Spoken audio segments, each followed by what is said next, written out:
A phone rings and a young woman named Maya answers. Mia is on the other end, and Maya tells her it's been a while.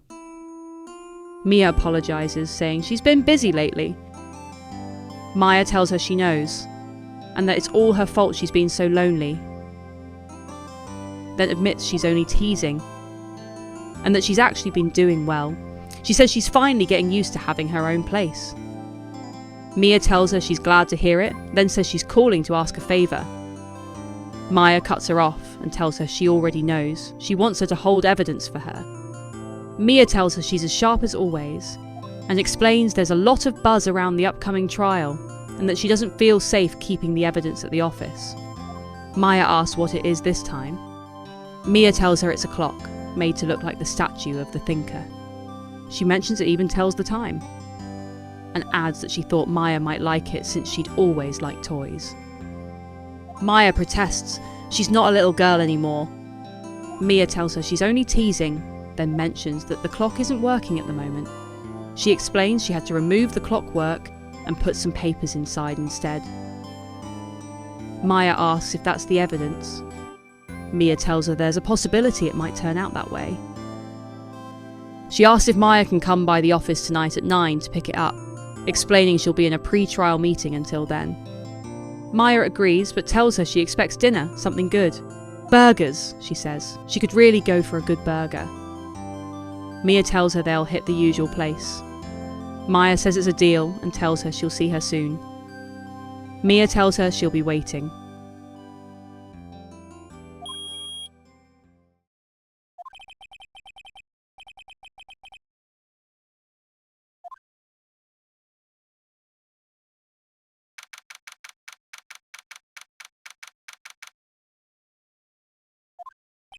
At the offices of Faye & Co., a man tells Mia he'll take what's his, the papers. Mia tells him she's sorry, but she can't give him what she doesn't have. The man tells her she's a poor liar, and that he can see it right over there. He remarks that it must be the thinker that swallowed those papers. Mia asks how he could know that. The man tells her she's not aware of his background, and that gathering information is his business. Mia admits she should have been more careful. The man tells her he's very sorry, but that he's afraid he has one more thing to ask of her.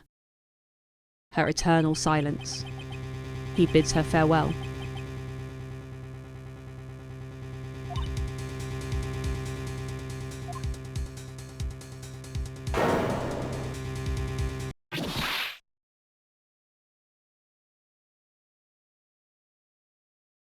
Mia's final words are red, white, and blue.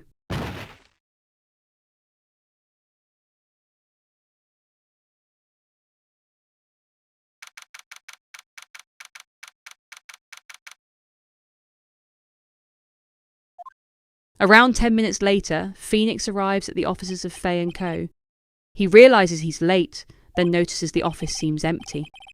He figures the chief must have left without him, and remembers she'd mentioned her sister was coming over, and that they'd all go out for dinner.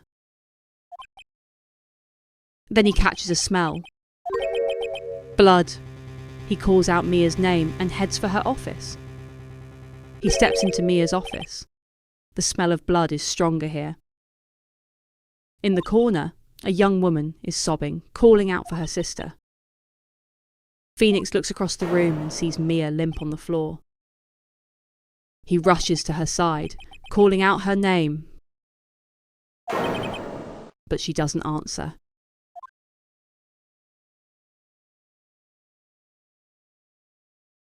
Phoenix turns to the young woman and asks who she is. She doesn't respond. Then suddenly, she collapses on the floor. Phoenix leaves her lying on the office sofa and goes back to Mia, where she lies beneath the window.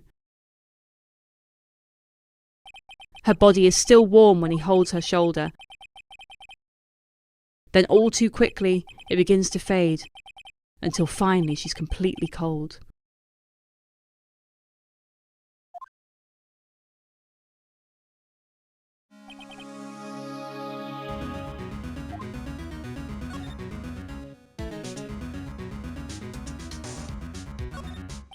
Phoenix turns to examine the body. It's hard seeing her like this, but there might be clues. Mia had been struck on the head with a blunt object. She probably died instantly. The thinker, lying next to her, must have been the murder weapon.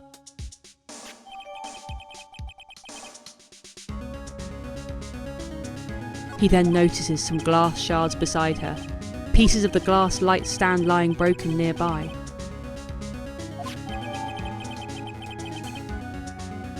As he looks around, he spots a piece of paper on the floor. It must have fallen from Mia's hand.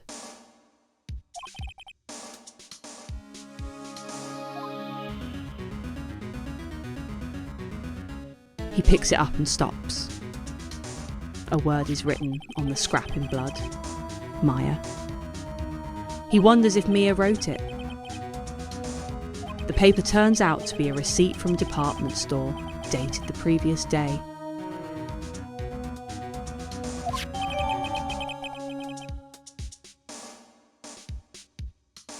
He decides that's enough. He needs to call the police and find out what the girl was doing here.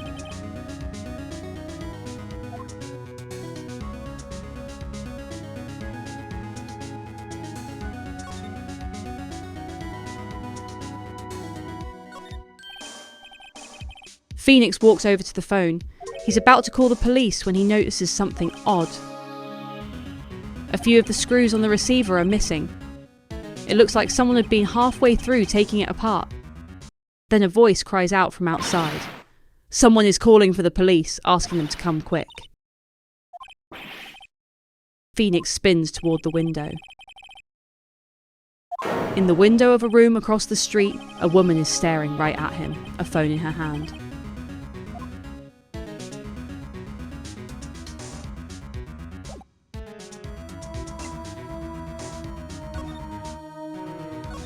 Phoenix heads back to the other room to check on the girl, but the sofa is empty.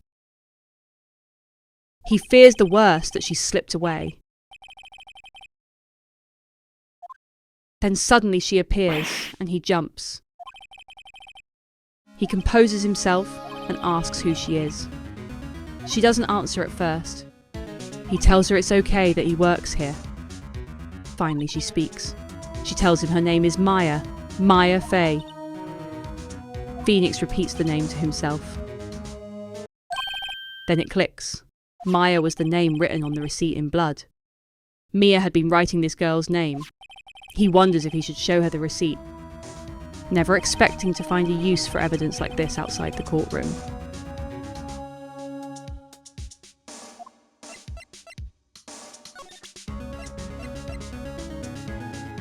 Phoenix shows Maya the receipt.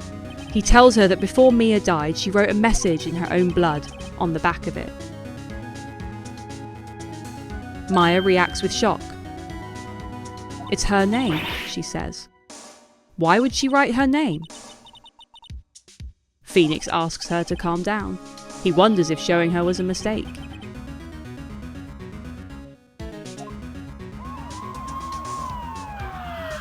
Sirens wail outside. The police have arrived.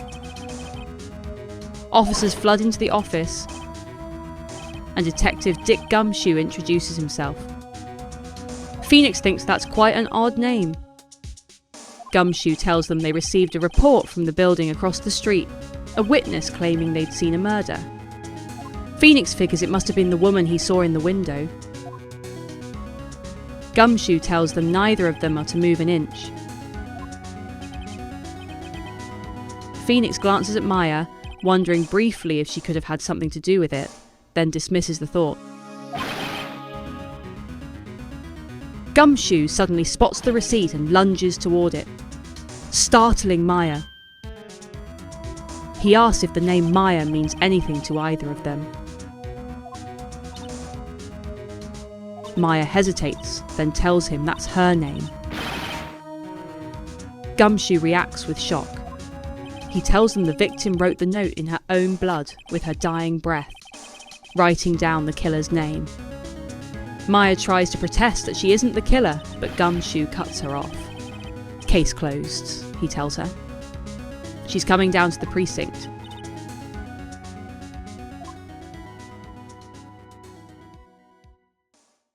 Mia's younger sister was arrested on the spot. Phoenix was taken in for questioning and didn't get out until the following morning. His eyes were heavy, but he couldn't sleep. He sat and waited for visiting hours to begin at the detention centre. He had to talk to Maya as soon as possible.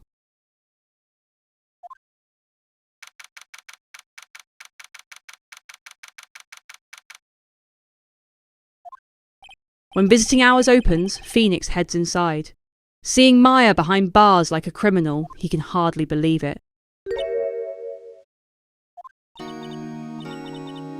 She greets him with a good morning, though she looks exhausted.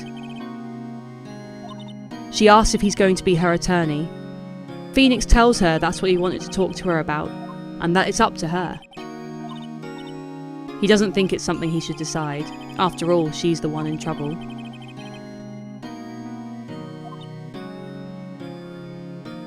Maya tells him they're never going to believe her. She says even he had looked at her like she'd done it, back at the office. Phoenix tries to deny it, though he isn't entirely sure himself. Maya tells him it's okay, that she understands. Then she tells him she's heard about him. Phoenix asks what she's heard. Maya tells him she'd been talking to her sister on the phone recently. She recounts a recent phone call with Mia. Mia told her that her junior partner had his first day in court. Maya asked how it went. Mia told her it had been quite the scene, and that she'd been on edge the whole time.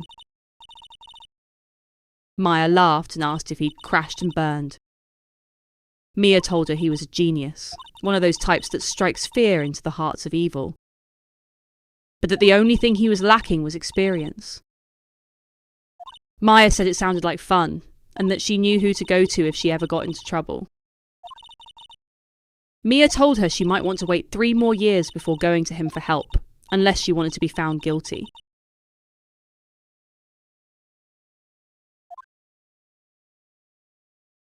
And that's what Mia told her. Phoenix falls silent. Maya apologises, saying she didn't mean to insult him. Phoenix tells her it's okay, that it's probably true, but he tells her he can't just sit and watch. When he thinks about what someone did to Mia, he can't stand by and do nothing. Maya nods in agreement.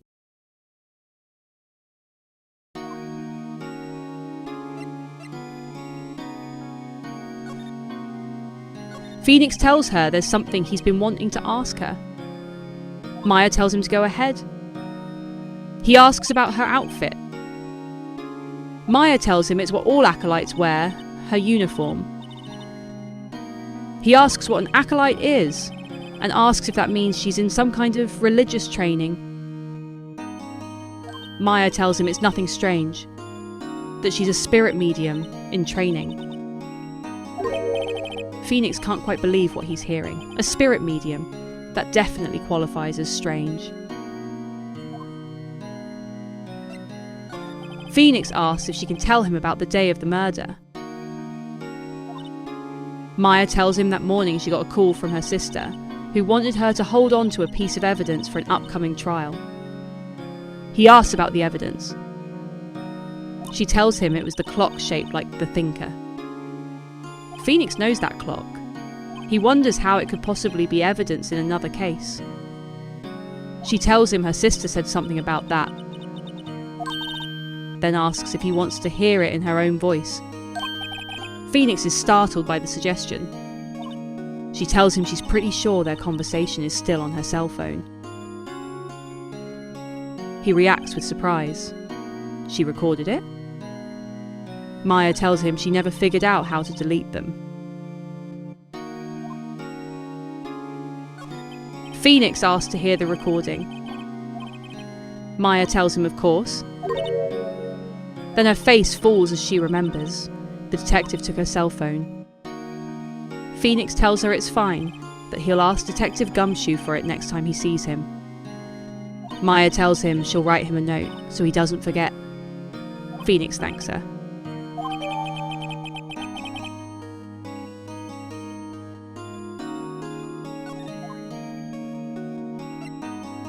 Phoenix turns back to the subject of her being a medium in training. Maya tells him that's right, and that the Fae family, especially the women, have always been very sensitive to the spirit world. Phoenix asks if that means Mia was into that as well. Maya tells him, of course. Mia left the mountain to follow her career, then tells him her powers were first class. Phoenix hadn't known any of that. Then something occurs to him. He asks if she's a genuine spirit medium, able to contact the dead and all that. Maya tells him yes, in training. Phoenix asks why they can't just contact Mia's spirit and ask her who killed her. Maya reacts with surprise, then tells him she's sorry, that she's still in training and couldn't do something on that level. Phoenix figured that would have been too easy anyway.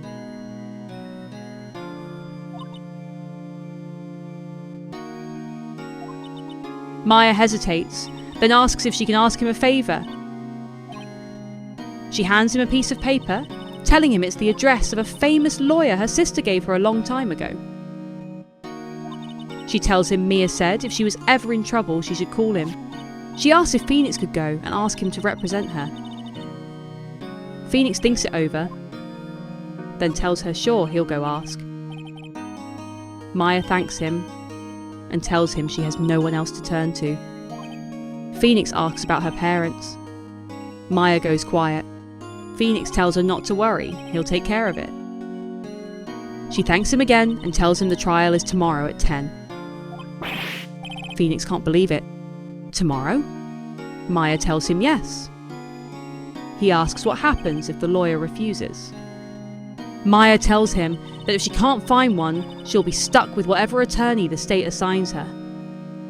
Phoenix asks how long they have. She tells him that she has to find someone by 4 p.m. Visiting hours are almost up. He should hurry. Phoenix asks Maya to tell him about the day of the murder, then catches himself and tells her he's sorry, he knows it must be hard. Maya tells him it's okay. She's spent the last few hours going over it and has kind of gotten used to it. She tells him that morning she got a call from her sister, who wanted her to hold on to a piece of evidence for an upcoming trial. Phoenix thinks of the thinker clock that Larry made, and notes it's practically a serial murderer at this point. He asks when she arrived at the office. Maya tells him it was around 9. The lights were off and she could smell blood. Then she found her sister. Phoenix thanks her and tells her that's all he needs for now.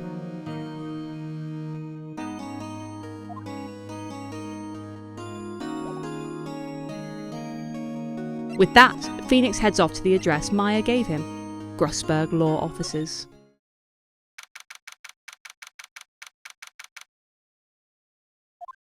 Phoenix arrived at the law office, but the receptionist told him the boss was out, with no word when he'd be back. He figures it must be hard to keep track of everything when you're a famous lawyer, not to mention run an office like this. He decides to come back later. His next stop is Faye and Company. Detective Gumshoe had Maya's phone, and it could hold some important evidence. Phoenix heads into the office, which is filled with police officers busily searching for clues. One of them spots him and tells him it's a crime scene, no trespassing. Then he stops, thinks he recognises him, and asks if he's that Butts guy. Phoenix tells him no, his name is Phoenix Wright, and wonders to himself how anyone could mistake him for Larry. The officer apologises and corrects himself, then asks with a chuckle, surely he's not a killer as well, right? Larry was proven innocent, Phoenix thinks quietly, a little annoyed. He tries to recall the detective's name, then says he must be Gumshoe, Dick Gumshoe. The detective confirms it, then corrects himself. That's Detective Gumshoe, he tells him, and don't call him Dick. Just then another officer calls out for Dick from across the room. Gumshoe's face drops, but before he goes he tells Phoenix, assuming he's Maya's lawyer, that he'd better make it quick if he has business here. Phoenix breathes a quiet sigh of relief. Gumshoe thinks he's Maya's lawyer.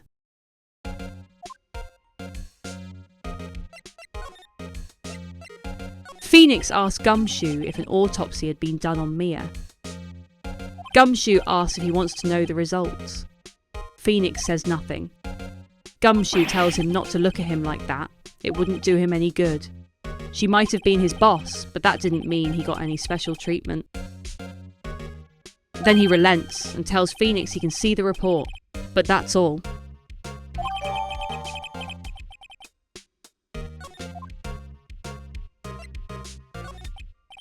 Phoenix brings up Maya. Gumshoe tells him he's looking forward to the trial, though he's sorry to say it's one Phoenix isn't going to win. Phoenix asks why. Gumshoe tells him the city has put prosecutor Edgeworth on the prosecution. Phoenix goes quiet at the name. Gumshoe tells him he's sure he knows what that means, being a lawyer and all. Phoenix repeats the name, prosecutor Edgeworth. Gumshoe confirms it, Miles Edgeworth himself, then asks if Phoenix knows him. Phoenix tells him he does. He's a feared prosecutor, one who feels no pain, no remorse, and won't stop until he gets his guilty verdict.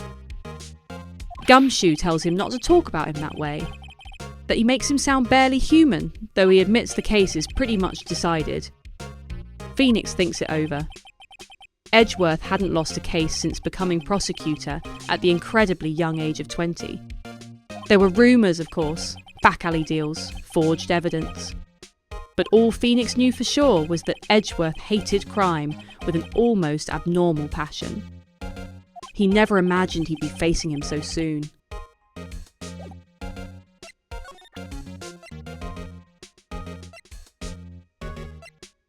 Phoenix asks Gumshoe if he happened to see Maya's cell phone. Gumshoe tells him he has it. Phoenix asks if he could give it back. Gumshoe is about to hand it over, then catches himself. Tricky lawyer, he tells him. Phoenix tries a different approach. He tells Gumshoe the phone has a lot of numbers on it, a boyfriend's for instance. A cell phone holds all a little girl's sweetest and spiciest secrets. Gumshoe stammers and accuses him of trying to confuse him, then tells him he already checked all the numbers in memory. Phoenix tells him that's impressive. Quite the detective. Gumshoe agrees, then hands the phone over, telling him there weren't any suspicious coal records on it anyway. Phoenix is quietly relieved. Gumshoe hadn't noticed the recorded conversation. Phoenix figures he's asked everything he needs to. Gumshoe asks if he's all done. He thanks him and says he'll be heading out. Gumshoe stops him. One more thing. He better not be planning on talking to the witness, he tells him, and warns him against using any lawyerly tricks on her. Phoenix had completely forgotten about a witness. He asks who the witness is. Gumshoe tells him her name is April May, then immediately apologises and says he can't tell him anything about her. Phoenix notes he's already given him her name. He asks if she's been sent home. She's not to leave her room until the trial. Phoenix quietly puts it together. She's still in the hotel across the way. He tells him he supposes he should know better than to try to get a detective to leak information. Gumshoe tells him he's got that right. Time to pay Miss May a little visit.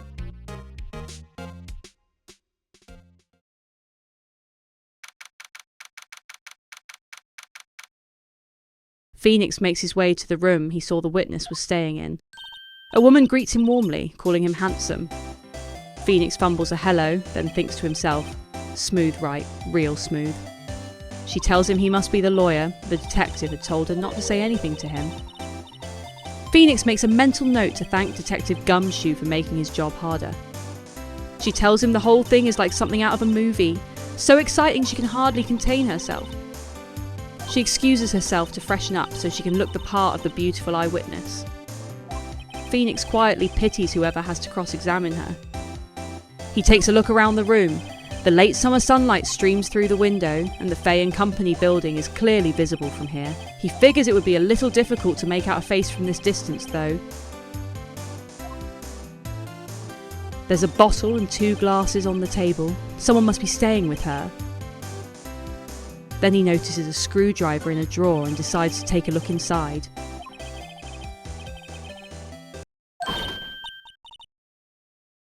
The woman bursts out of the restroom, telling him no touching, and that he really shouldn't go prying around in other people's rooms, adding with a smile that he wouldn't want to make her upset now. Would he? Phoenix steps back, startled. Upset was one word for it. He thought she was going to explode. He wonders what could possibly be in that drawer.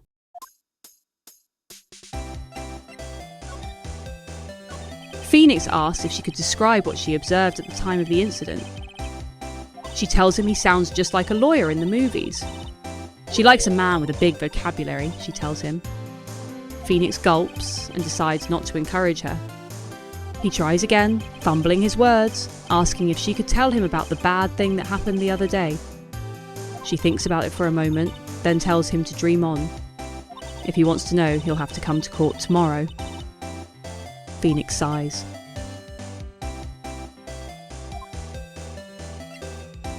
Phoenix asks her to tell him a little more about herself. She playfully asks him if he's hitting on her. He stumbles over his words, insisting he's just doing his job. She tells him he's cute when he blushes. He's fairly sure he's never blushed this much in his life. He composes himself and asks what it is she does. She thinks about it for a moment, then she laughs and tells him no, adding that he had his little hopes up, didn't he? Phoenix sighs once again. He asks about the 2 glasses on the table. Is someone staying with her? She tells him what amazing powers of observation. He must be one of those famous detectives like on television. He insists he's just a lawyer. She tells him why doesn't he go look for clues in the garbage then, adding that Miss May doesn't like nosy little lawyers. Phoenix gives up. Phoenix decides to head back to Grossberg law offices to see if the man himself has returned.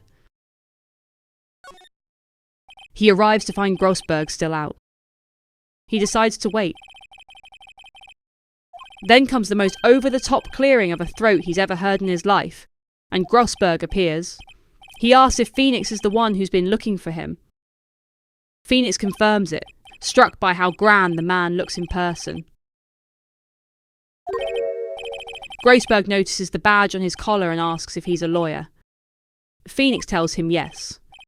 He tells Phoenix to proceed, adding that he's not particularly busy these days. Phoenix wonders to himself how that could be, given no one could get in touch with him. Before he can dwell on it, Grossberg asks what he wants and tells him to spit it out. Phoenix tells him it's about Maya Fay. Grossberg visibly reacts at the name, just for a moment, then tells him to continue. Phoenix notices, but before he can say any more, Grossberg cuts him off. He tells him he's quite busy and can't take cases on a day's notice. Phoenix stops him. How did he know the trial was tomorrow? Grossberg fumbles, then tells him it's entirely impossible for him to represent her, and that it's the end of the discussion. Phoenix is left standing there, at a loss.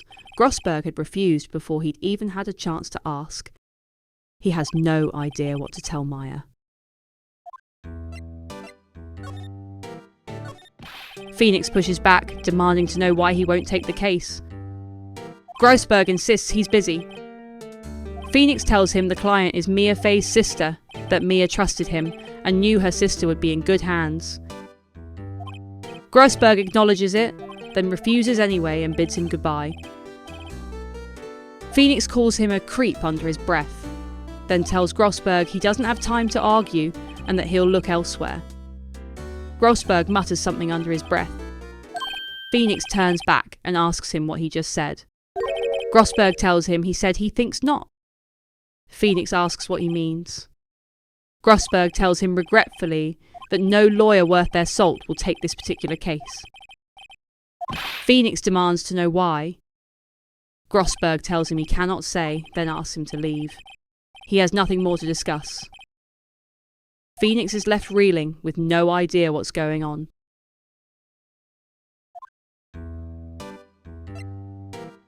Phoenix asks how he knew Mia Fey. Grossberg tells him she worked here a long time ago. Quite the apprentice, he says. She learned his techniques in the blink of an eye. Then one day she left quite suddenly.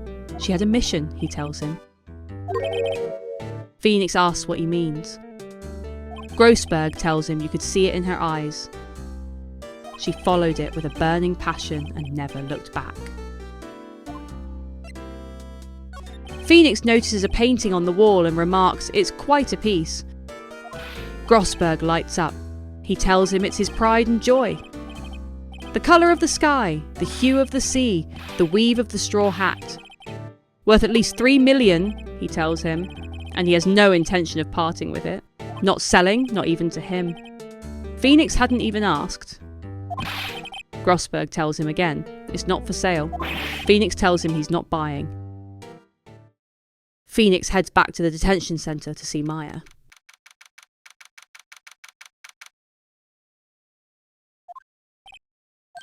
He greets her, and she asks if he found the lawyer. He fumbles for words, then tells her he doesn't think she should use that guy. He didn't seem healthy, all skin and bones. Maya sees straight through it and asks what really happened. Phoenix says nothing. She asks if he refused to help. Phoenix can't find the words. Maya takes it in quietly and says she's been abandoned then.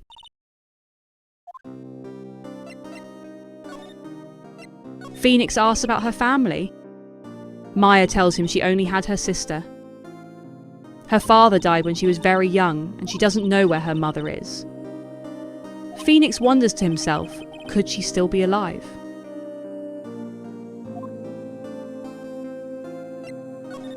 Phoenix asks about her mother. Maya tells him the women in her family have been mediums for generations, with a lot of spiritual power running in their blood.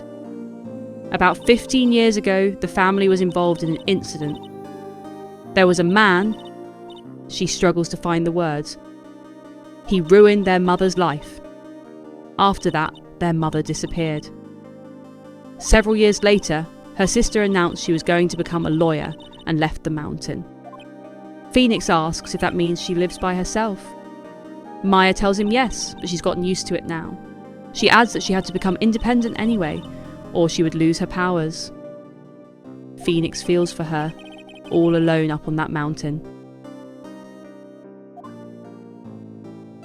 Phoenix asks about the man who ruined her mother. Maya tells him that about 15 years ago there was an unusual murder case that made quite a stir.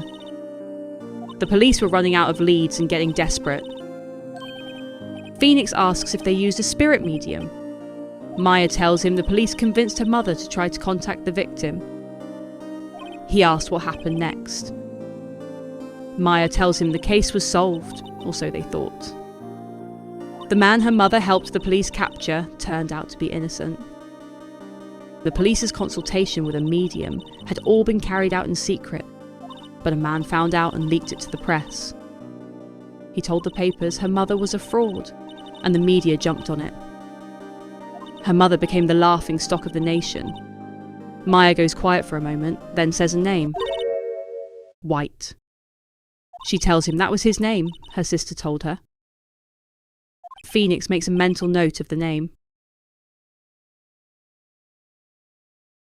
Just a little longer before the state-appointed lawyer arrives, she supposes. Phoenix looks at the clock. 4 p.m. Time's up. He makes up his mind. He tells her he's going to defend her whether she wants him to or not. Maya asks why. Phoenix thinks of what brought him to law in the first place. No one is as sad as a person without any friends. He knew that. He'd been there a long time ago. He tells her he won't abandon her. She can count on him. Maya sniffles and tells him that's so kind of him. Phoenix tells her they're going to fight this and get her out. She thanks him. He notices she's finally smiling. She looks like an entirely different person. He asks her one last question. She is innocent, right? Maya tells him yes without hesitation, and tells him she trusts him, so he has to trust her too. Phoenix tells her it's a deal. With that settled, his mind drifts back to the strange woman's drawer. It was when he tried to look inside that she got so defensive. What was she trying to hide? Phoenix heads back to the Gatewater Hotel and makes his way to Miss May's room. A bellboy greets him and tells him he's just here to deliver room service. Phoenix asks if he knows where Miss May might be. The bellboy tells him she's currently using the facilities, then takes his leave, telling Phoenix to stay as long as he likes. Phoenix is about to make his move when the bellboy comes back, startling him. He asks Phoenix to pass on a message to Miss May. Mr. White of Blue Corp had phoned. Phoenix tells him sure. Then something about the name catches his attention. He'd heard that name before. He thinks back to something Maya had told him. White was the name of the man who ruined Mia and Maya's mother. Could it be a coincidence? No time to dwell on it. The drawer is still half open, screwdriver poking out. He takes his chance and looks inside. A wiretap. He wonders what a woman like May would be doing with something like that. There's definitely something suspicious about her. Whatever the story is, he's going to use this in tomorrow's trial. For Maya's sake, he's going to get to this woman's bottom. He pauses. That came out wrong. Then he hears her voice from the bathroom. Time to go. He tells himself he's looking forward to seeing her tomorrow, in court.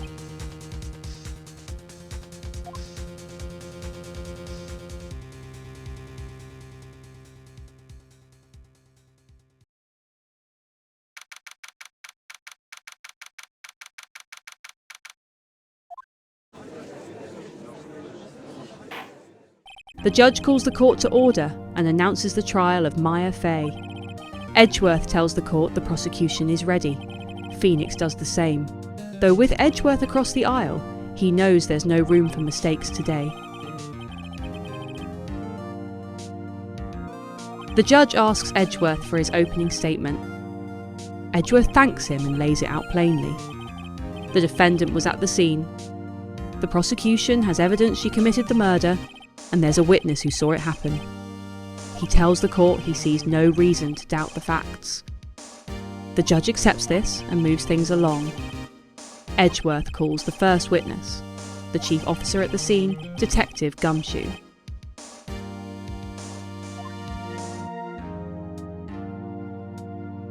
Edgeworth asks the witness to state his name and profession.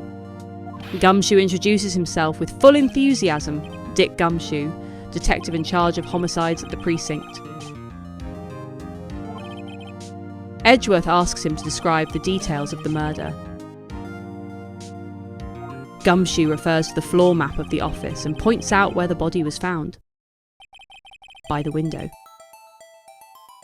When Edgeworth asks about the cause of death, Gumshoe explains it was loss of blood from a blunt object. The murder weapon was a statue of the thinker found next to the body, heavy enough, he adds, to be deadly even in a girl's hands. The judge accepts the statue as evidence. Phoenix notes they're still calling it a statue.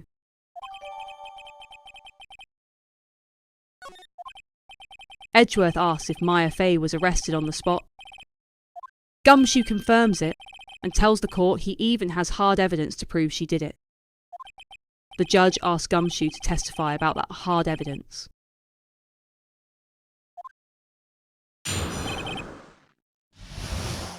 Gumshoe gives his account.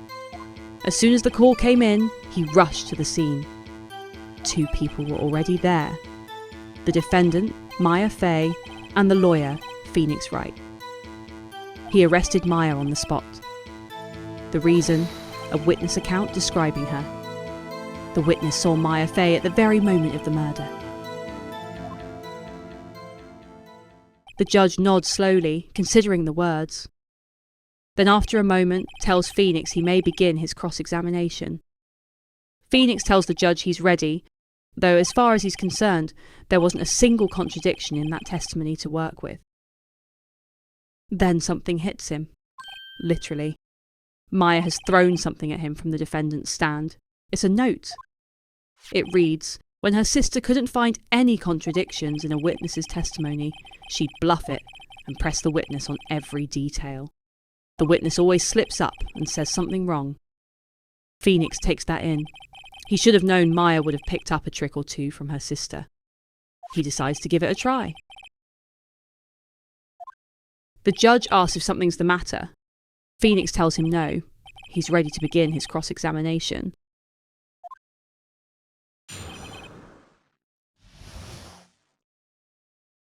Gumshoe gives his account, again. As soon as the call came in, he rushed to the scene. 2 people were already there, the defendant, Maya Fey, and the lawyer, Phoenix Wright. He arrested Maya on the spot. They had a witness account describing her. Phoenix stops him. He asks Gumshoe to clarify something. If he heard correctly, Gumshoe said he arrested Maya because he had hard evidence she did it. Is that right? Gumshoe falters. Did he say that? Phoenix tells him he did. The judge confirms it. Edgeworth confirms it too. Phoenix presses forward. What exactly about this suspicious woman in Pink's claim counted as hard evidence? Gumshoe bristles. Miss May isn't suspicious, he says, and she sure isn't Pink. Then catches himself. Well, he supposes she is a bit pink. The judge cuts him off and asks Gumshoe directly if he has any more solid proof beyond her claims. Gumshoe hesitates. Phoenix allows himself a quiet moment of satisfaction. Pressing the witness does have its advantages. Then Gumshoe says yes. Phoenix deflates immediately. Gumshoe apologises to the court. He got the order of things mixed up in his testimony. There's something he should have mentioned first. The judge tells him to go ahead and give his testimony again.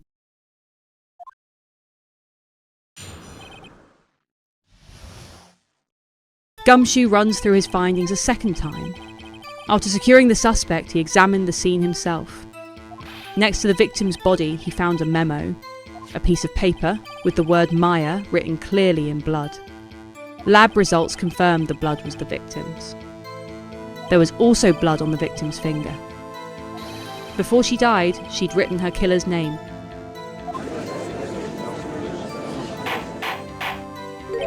He asked the court how they like that. That's his hard evidence. The judge stops him before cross-examination begins. He has a question. Why didn't he mention this vital piece of evidence the first time? Gumshoe has no good answer. He tells the judge he's embarrassed and he forgot. The judge tells him to be more careful, then turns the floor over to the defence.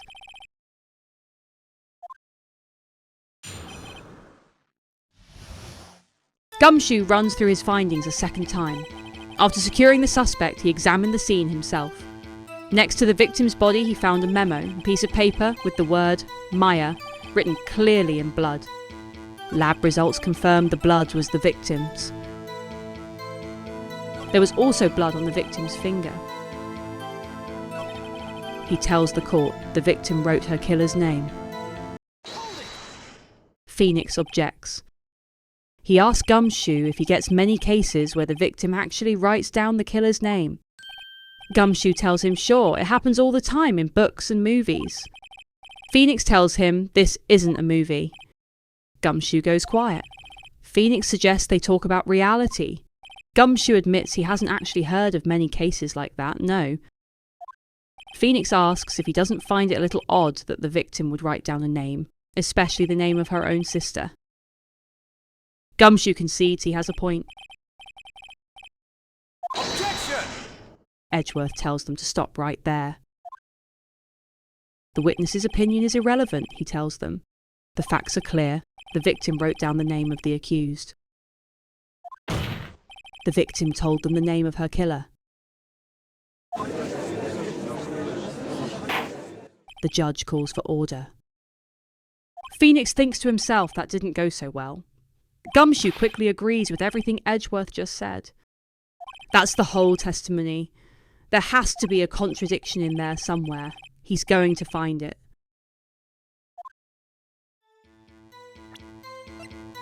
Objection! There's one thing he wants clarified. Gumshoe is saying the victim, Mia Fey, wrote that note. That she was accusing the defendant, Maya Fey. Is that really what he's saying? Gumshoe bristles. This isn't one of those lawyer tricks, is it? Of course you wrote it. Who else could have? Phoenix tells him he has it backwards. The victim is the one person who absolutely could not have written it. He produces a report from Gumshoe's own department. Immediate death due to a blow from a blunt object. She couldn't have written anything. Gumshoe tries to interject. Phoenix doesn't let him. There's no butting his way out of this one. The judge calls for order. The defence has a point. Someone who died immediately wouldn't have had time to write anything down. Objection! Edgeworth steps in. He asks Phoenix calmly exactly when he obtained that autopsy report. Phoenix falters. It was the day after the murder, he tells the court. The judge asks what the prosecution's point is. Edgeworth tells him the report is outdated. A second autopsy was performed the previous day at his request. Death was almost immediate, but there was a possibility the victim lived for several minutes after the blow. He tells the court it's quite easy to imagine she had time to write the name. Phoenix can't believe it. He should have seen this coming. Edgeworth always has something up his sleeve. Edgeworth turns to him and notes he looks shocked.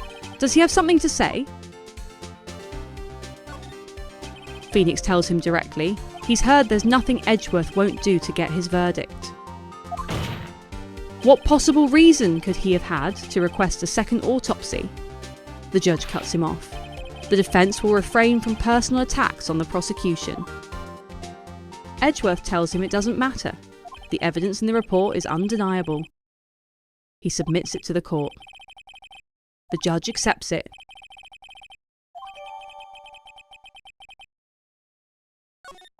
Edgeworth tells the court the evidence strongly suggests the victim was identifying her killer.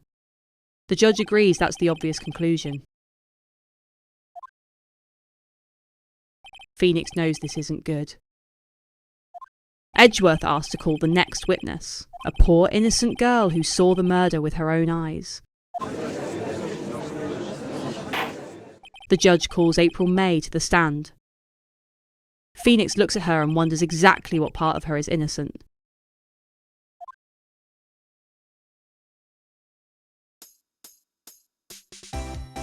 Edgeworth asks for her name. She introduces herself, April May, at their service, then winks at the gallery. The room is won over immediately. The judge calls for order. He reminds the gallery that an introduction shouldn't require a reaction from them. The witness will refrain from wanton winking. April pouts and agrees. Phoenix takes one look at her and knows this is bad. She's already won over every man in the room. Edgeworth asks where she was on the night of September 5th. She tells him she was in her hotel room. She'd checked in right after lunch. Edgeworth points out the hotel sits directly across from the Fay & Cole law offices. April confirms it. The judge asks her to testify about what she saw.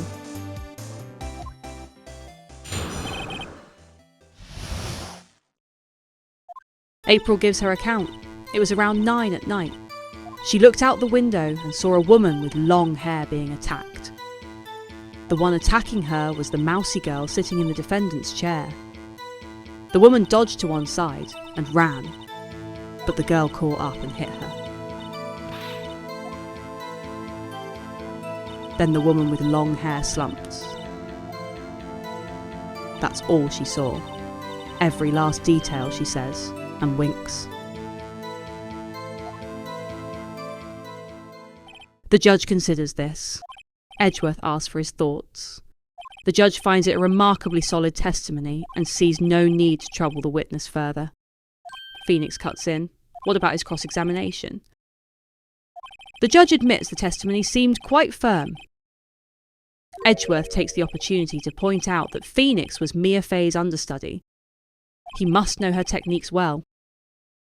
Her cowardly habit of picking at perfectly good testimonies. Phoenix tenses up and sharply warns Edgeworth to watch his words. The judge turns to him. Will he cross-examine the witness? Phoenix tells the court he'll gladly proceed. If only because he has a feeling Edgeworth wouldn't want him to. She has to have a weakness somewhere. The judge tells Phoenix he may begin his cross-examination.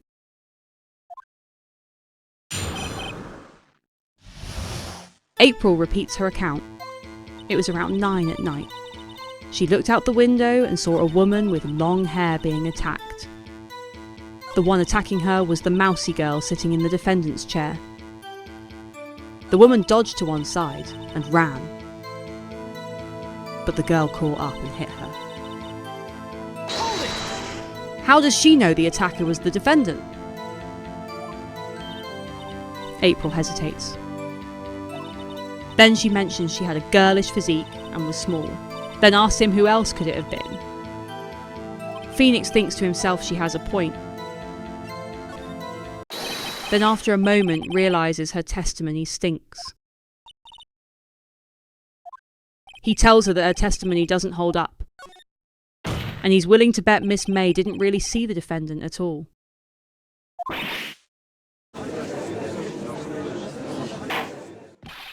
The judge asks what the meaning of this is.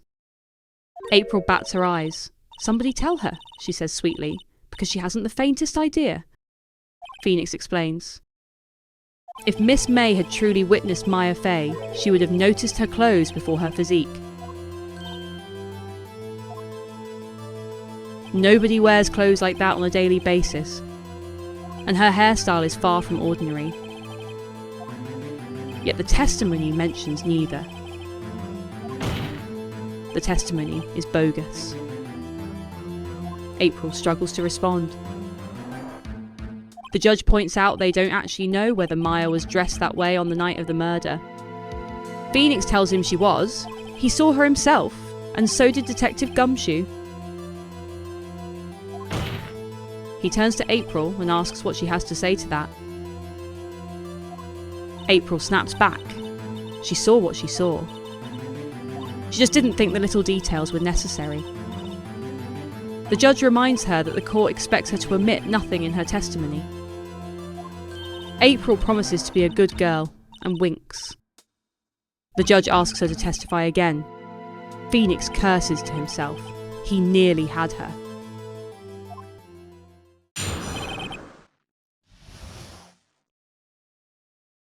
April tells the court she saw everything. The victim dodged the first attack and ran to the right.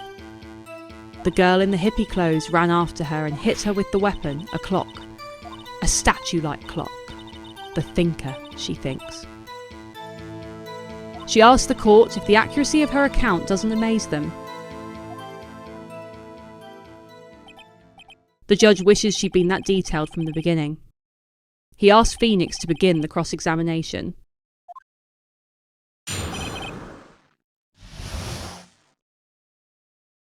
April goes through her account again. She saw everything, she tells the court.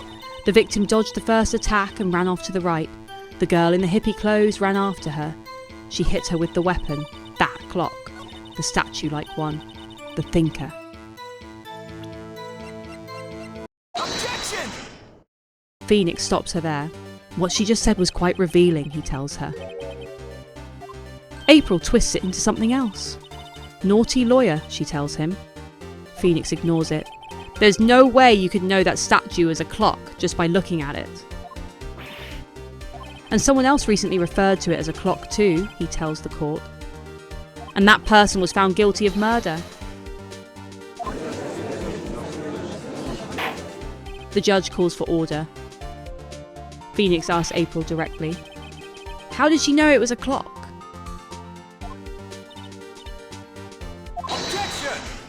Edgeworth cuts in. The witness saw the murder with her own eyes. That's all that matters. The defence is trying to confuse the issue with trivial concerns. The judge agrees and asks Phoenix to withdraw the question. Objection! Phoenix pushes back. Questions are all he has, and he's caught murderers with them before. He adds privately that it's only been the once. The judge pauses. He sustains the objection and allows Phoenix to continue. Phoenix lets out a quiet breath of relief. If the judge had stopped him there, the trial would have been over. April widens her eyes. What happens now? She asks innocently. Phoenix tells her to answer the question. How did she know it was a clock? April relents. She heard it, she says. She heard it tell the time. Phoenix follows immediately. So she's been to the offices of Faye & Co? April panics. No, she never said that. She heard it from her hotel room. Edgeworth points out the hotel is close enough for that to be possible. The judge asks Phoenix if he's satisfied. Phoenix tells him he isn't.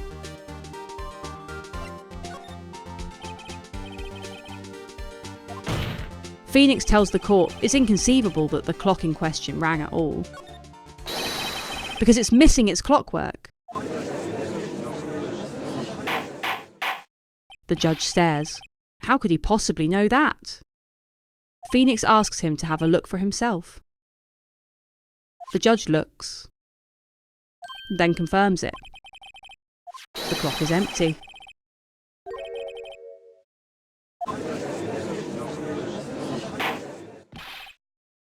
He turns to Phoenix and asks him to explain the meaning of this to the court. Phoenix tells him plainly that the clock was empty. It couldn't have rung. Therefore, this witness is a big fat liar. April objects to being called fat. Phoenix asks her to explain herself. Edgeworth steps in, unfazed. Phoenix has put on quite a show, he tells the court. Phoenix pauses. Edgeworth knew the clock was empty. Somehow, he knew.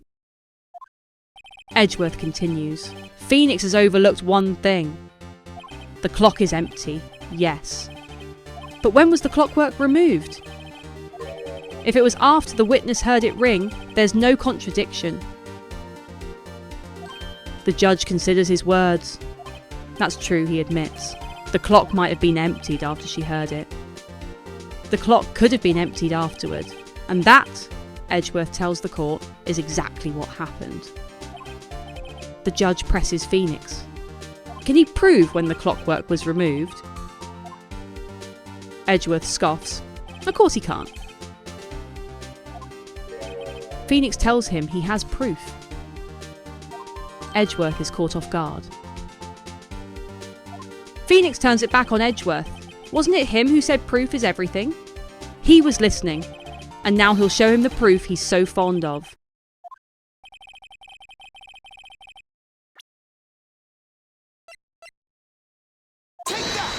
He produces the defendant's cell phone.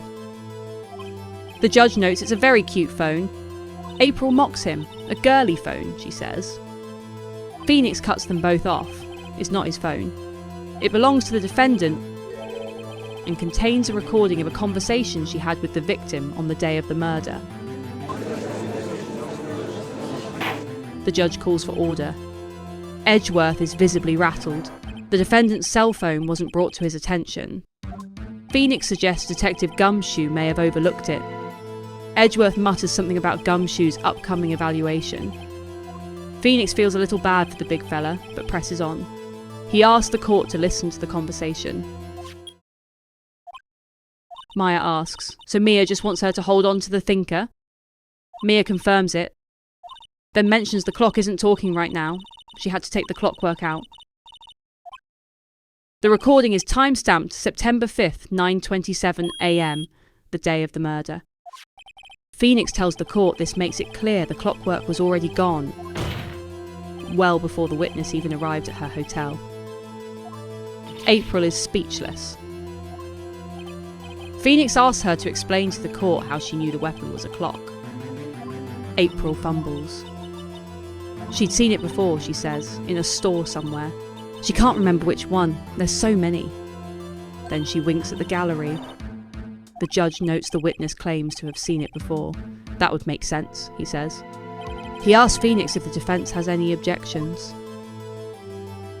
Phoenix tells the court the witness's claim directly contradicts evidence already submitted.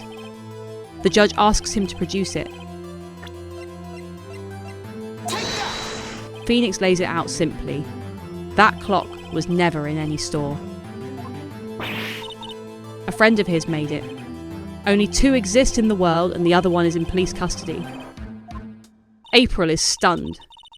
Everything is sold in stores, she insists. Phoenix suggests she goes shopping for a better excuse. April has nothing. Excuses not on sale today, he asks. April breaks.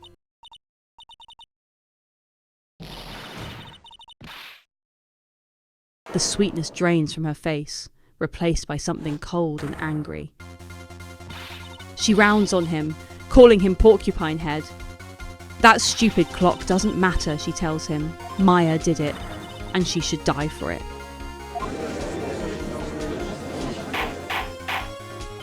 The judge scrambles to restore order. This is a court of law, he tells her. The witness will remain calm. April reels herself back in, piece by piece, until she's blinking and tee-heeing again. Silly her, she says. Did she lose it? She supposes she did. Then she winks. Phoenix is unsettled. That was scary. The judge asks her directly, how did she know the weapon was a clock? April says nothing. The judge turns to Phoenix and asks if the defence has an opinion on this behaviour. Phoenix steadies himself. This is it. He tells the judge he'd like to explain how he sees the truth of the matter. The witness never held the clock in her hand, but she heard that it was a clock. There's no other way she could have known. And he has proof. The judge is intrigued. He asks Phoenix to produce evidence that the witness heard the murder weapon described as a clock. Phoenix produces the wiretap. April's composure starts to slip again. Phoenix tells the court he found it in her room. The judge asks Phoenix to explain himself. He asks April directly. She was tapping the victim's phone, wasn't she? Objection! Edgeworth pushes back. This is irrelevant. The judge disagrees and overrules him. It troubles him that the witness was in possession of a wiretap. Edgeworth is outraged.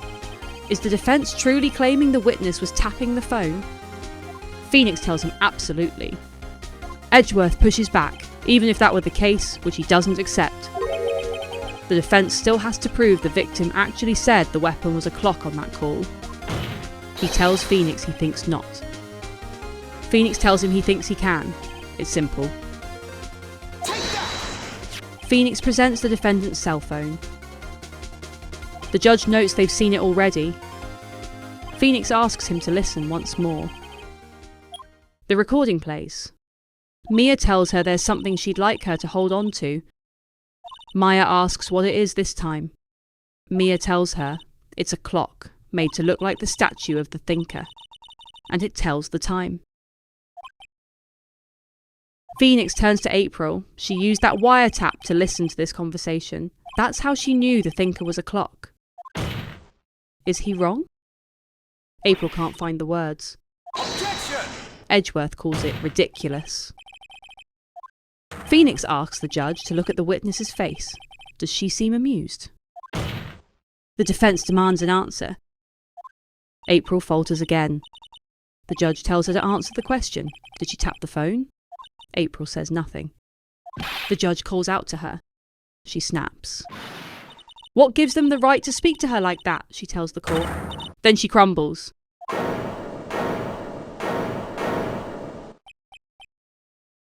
It's not fair. Everyone ganging up on her. So she's the bad girl now, is she? She bursts into tears. Phoenix watches on. The court has seen the real April May now. Time for the final blow. Phoenix asks her directly, why did she tap the phone? April says nothing. Phoenix tells her to answer the question. April turns it around. Does she have to? Isn't this a murder trial? Isn't phone tapping irrelevant? Phoenix catches it immediately. She's saying exactly what Edgeworth wants her to say. He tells her she was tapping the victim's phone. He hardly calls that irrelevant. The judge tells the court he doesn't condone the defence's tone, but the point stands. He turns to April. Can she prove she had nothing to do with the murder, even having tapped the phone? Phoenix would like to see her pull that off. April catches the grin on his face. She tells him she knows exactly what he's thinking. He's not the first man who's thought it, and she can and will prove it. Phoenix tells her there's no way. April tells him there's every way, and she's serious. Around 9 o'clock, the time of the murder, she was receiving room service from the bellboy, iced coffee. April tells him to ask the bellboy himself, and winks. Edgeworth confirms it. The witness was not at the scene at the time of the murder. The judge asks where that leaves them. Edgeworth tells the court with visible displeasure. The witness appears to have been tapping the victim's phone. However, that's a separate crime with no bearing on the current case. Her testimony stands. She saw Maya Fey commit murder. Phoenix knows he can't let her walk. There's no way to win this unless he can tie April May to the murder somehow. The judge asks if the defence has anything to say. Phoenix fumbles, then pulls himself together. He tells the court he'd like to call the hotel bellboy as a witness. There's something suspicious there, and he intends to get to the bottom of it. April tells him he's sunk quite low enough already. Objection! Edgeworth objects. He tells the court he objects to calling the bellboy. Phoenix asks why. The wiretapping had nothing to do with the killing. Edgeworth lays out his condition. If the bellboy's testimony fails to call April's alibi into question, Phoenix must accept that she wasn't the killer and recognise a guilty verdict for Maya Fey.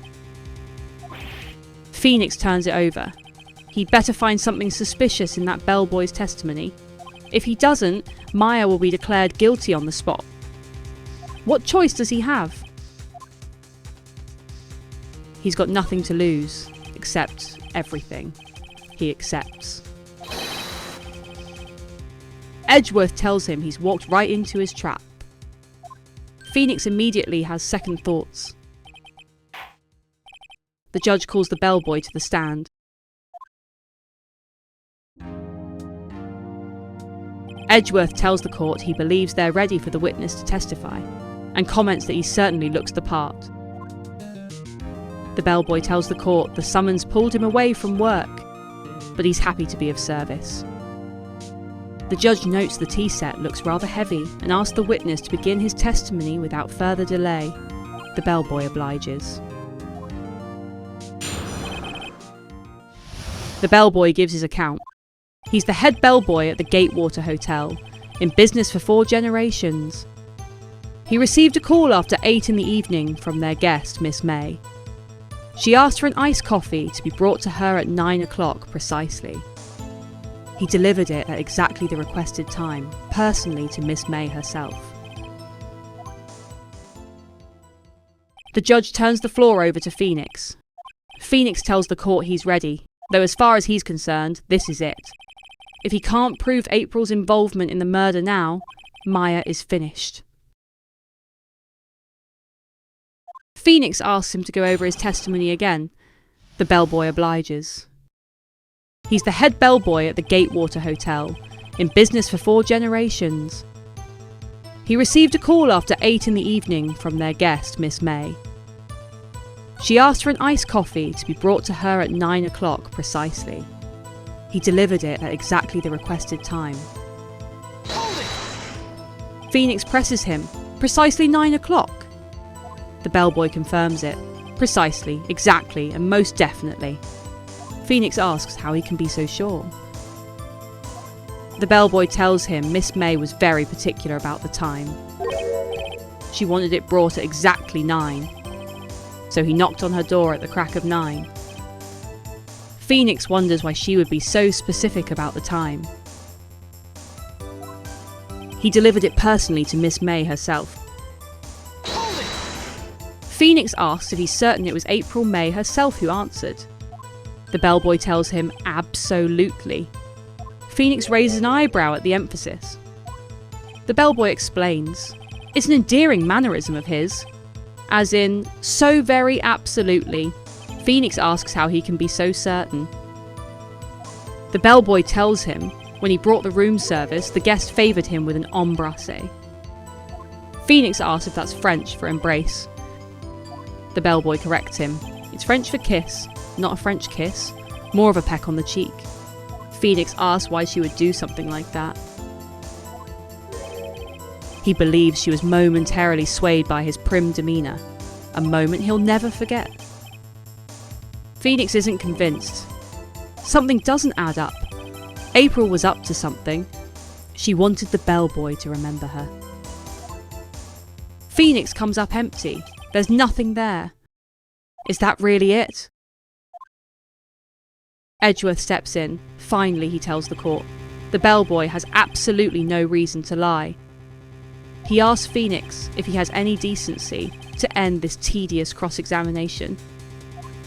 The judge agrees it was a bit tedious. The witness may leave the stand. Phoenix can't let this happen. He appeals to the judge. The judge asks if the defence has something to add. Phoenix asks for one last question. Objection! Edgeworth objects. This charade of justice has gone on long enough, he tells the court. The judge tells Edgeworth to calm down. He turns to Phoenix.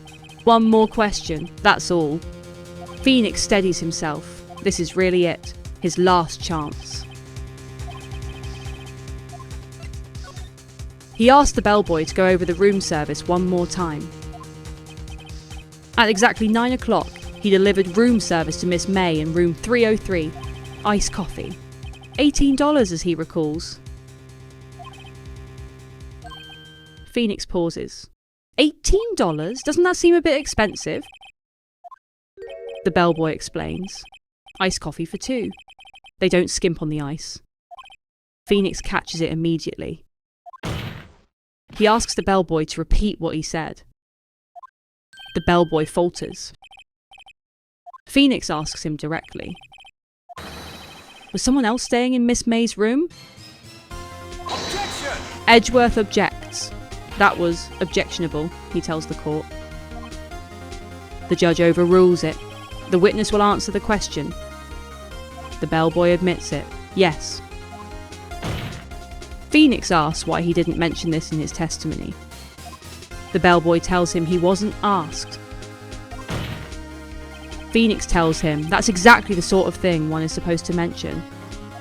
The bellboy agrees, and then reveals it was Edgeworth himself who asked him not to bring it up unless directly asked. Edgeworth snaps at the bellboy, calling him a fool. Phoenix exhales. He's done it. He's actually won. Phoenix tells the court Miss May didn't check in alone, she checked in with a man. Then asks the bellboy if he's correct. The bellboy confirms it. When he delivered the room service, the man wasn't in the room. Is that correct? The bellboy confirms again. Phoenix addresses the judge. They've just learned of another person who may have been the killer. Given this, it's impossible to render a verdict against the defendant. He puts it to Edgeworth. Would he not agree? Edgeworth demands to know who this other person is.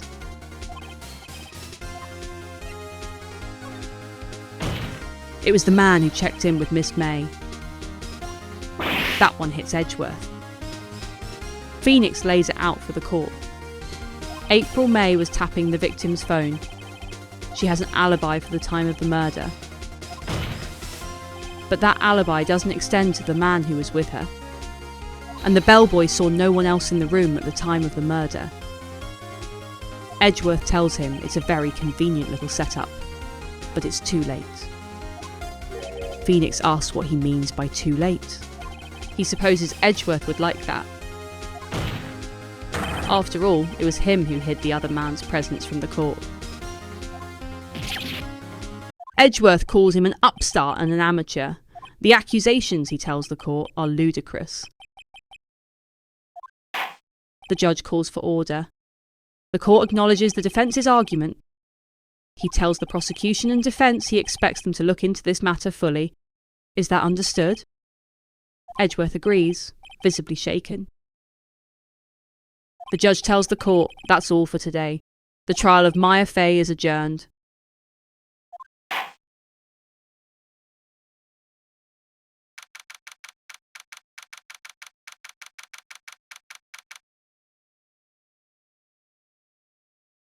Back in the defendant lobby, Maya tells Phoenix he was amazing in there. Phoenix is surprised, really.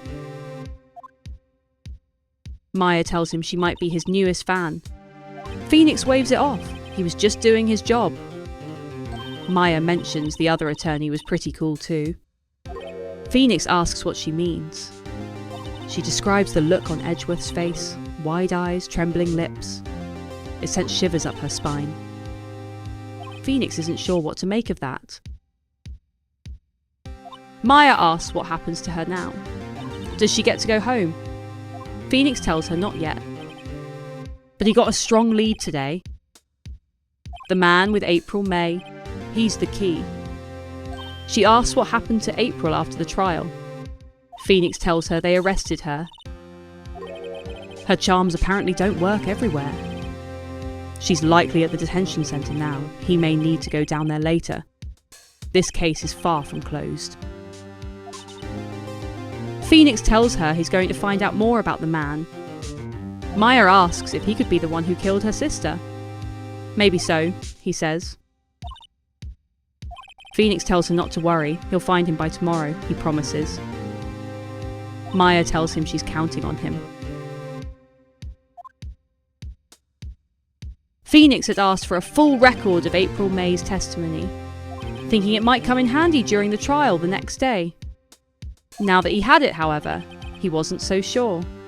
Most of her testimony had turned out to be lies. In fact, only one part had not been stricken from the record.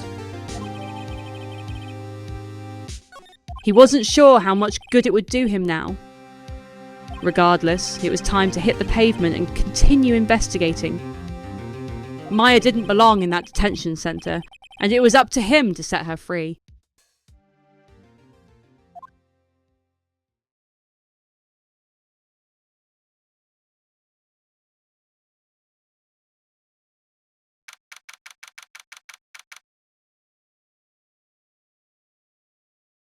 Phoenix heads to the detention centre to see April May.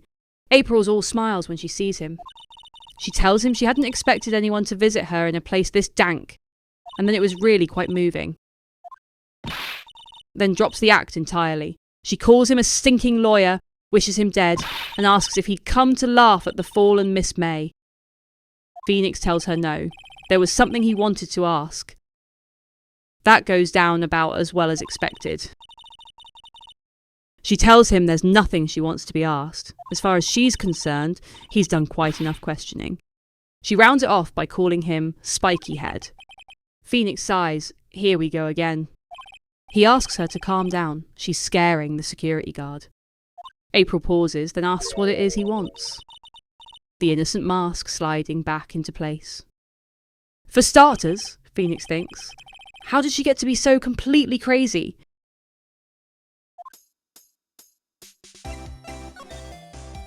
Phoenix asks about the man who stayed with her in her hotel room. April says nothing. He presses, then asks her to tell him about the man. Where is he now, he asks. She tells him no way, Jose, and that's that.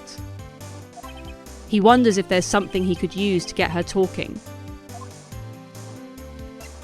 Phoenix asks why she placed a wiretap on Mia's phone.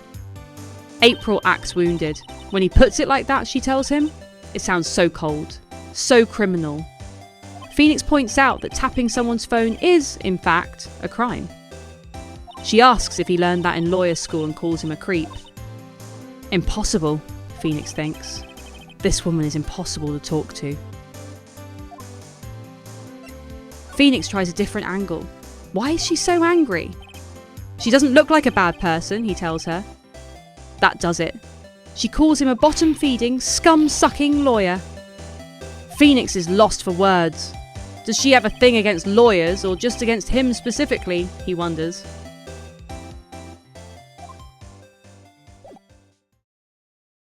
Phoenix heads to the Gatewater Hotel to see if he can find any more clues.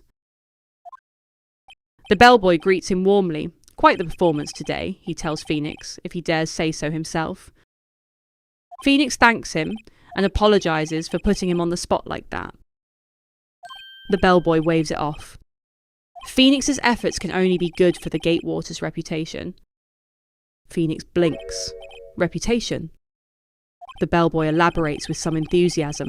They will be known as the hotel where the murderer used a wiretap, and they can charge a premium for the room. It will be great for business. Phoenix stops him there and points out that Miss May hasn't been charged with murder. The bellboy doesn't seem to hear that. He's already imagining his own fame, the bellboy who brought the murderer iced coffee. Why does it feel like they're both stuck in the same bad dream, Phoenix wonders. The bellboy refocuses and tells Phoenix he's an honoured guest. Just say the word if there's anything he needs.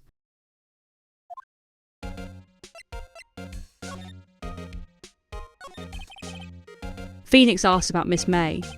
The bellboy is only too happy to weigh in. Not to boast, he tells Phoenix, but he knew the moment he saw her. She'd do it, he'd said to himself. Do what, exactly, Phoenix wonders. At this point, the most suspicious person here might just be this guy. Phoenix asks about the man who was with Miss May. The bellboy lights up. A real lady killer, he tells Phoenix, if he'll pardon the expression. He knew it from the moment he saw him. The two of them are of the same ilk, he says. They both carry the scent of danger. Hard to argue, Phoenix thinks. Mr. Psycho Bellboy. A photo of the man would do it, the bellboy tells him. He's quite sure he could identify him.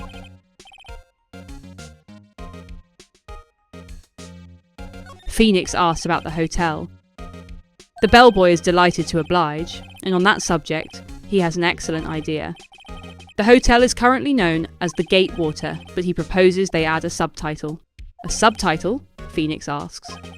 The Gatewater Hotel. Murder Manor, the bellboy tells him, then asks what he thinks. Phoenix tells him it sounds great.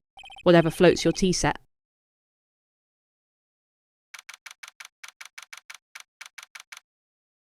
Phoenix heads to Grossberg's law offices. Grossberg is out, again. He wonders if the man is avoiding him for some reason. Then something else catches his eye.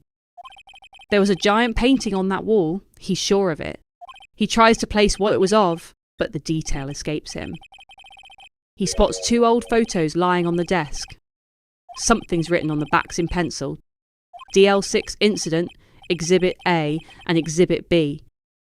He takes a look. One of the faces is familiar. He's sure he's seen this person somewhere, though he can't place where. He turns to the other. Why would Grossberg have a photo of this man? It could be important. He takes it, just borrowing it, he tells himself. He'll return it later. Phoenix decides to head back to the detention centre. If April recognises the man in the photo, it could be the lead he needs. April is less than pleased to see him. Can't he take a hint and stay gone? She asks. Phoenix tells her the only reason he's back is because she won't talk to him. So it's her fault now, is it? She asks, then tells him it's not just his hair that's spiky, but his heart too. That does it, Phoenix thinks. When this case is over, he's shaving his head.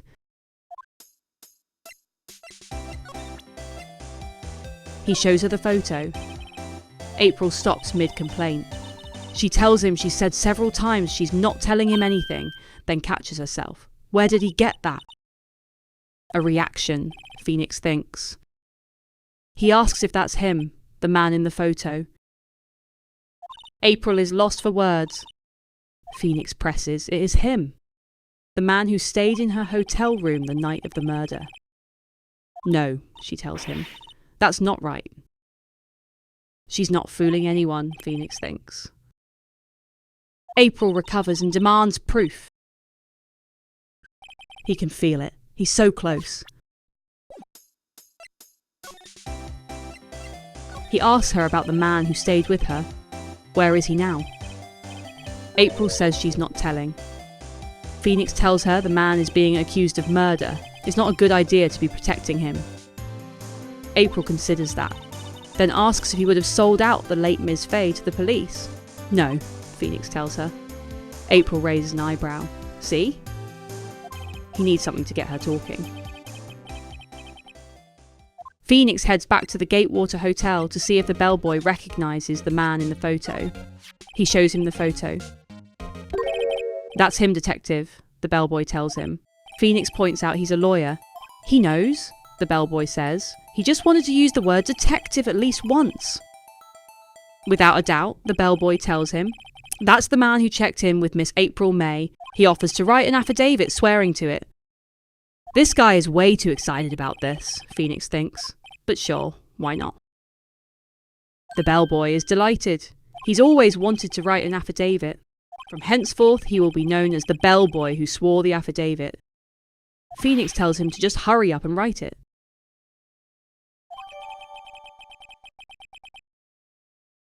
This ought to get Miss May talking. Phoenix heads back to the detention centre, this time with proof.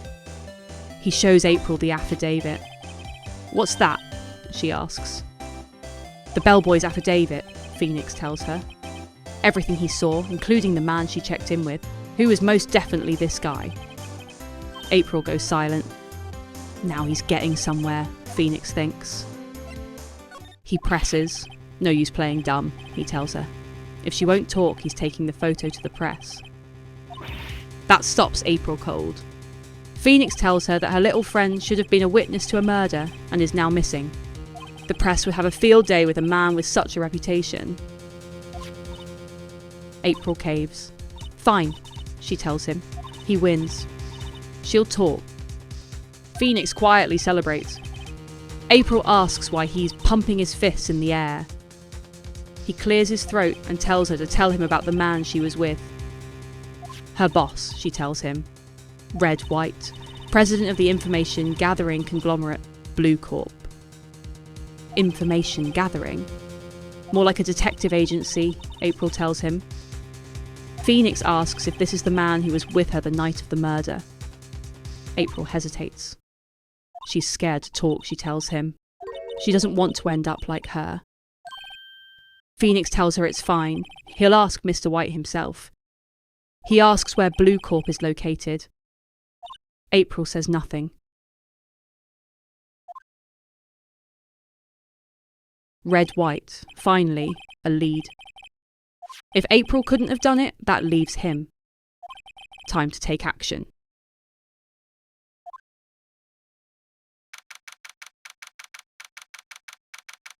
Phoenix heads to Blue Corp and stepped inside Mr. White's office. The decor stops him in his tracks. What is this place? He wonders. A figure greets him and asks him to furnish him with the title of his personage. Phoenix has no idea what he just said. The man clarifies. He wants his name. He was just inquirably asking. Right, Phoenix tells him. Phoenix Wright. Mr. Wright, the man says. Splendiferous. Perhaps his giantesque vocabulary has intimidated him, White suggests. What's this guy's problem? Phoenix wonders. The man introduces himself. Wright, CEO of Blue Corp. Corporate expansion official. His business dealings bring him into contact with the elite of the elite, he explains. So he's afraid he's not used to conversing with the wordily challenged. What a fruitcake, Phoenix thinks. White studies him. Fresh out of law school, he guesses. That's the only explanation for why he's here, unannounced. Phoenix isn't sure what he means by that. No matter, White tells him, What business does a mighty lawyer have with a man such as himself? The arrogance on this guy is off the scale. Phoenix asks if Miss May is an employee of Blue Corp. Correct. She was his secretariat. What a shock it was to hear what she had done. What she had done, Phoenix asks. Does he mean the wiretap? Indeed, White says. She's paid to answer phones. Tapping them is not in her job description. She does gather information as part of her duties, he concedes, but illegal methods are not condoned. It's ineffable that she would do this. It sounds like he's trying to turn Miss May into a scapegoat, Phoenix thinks.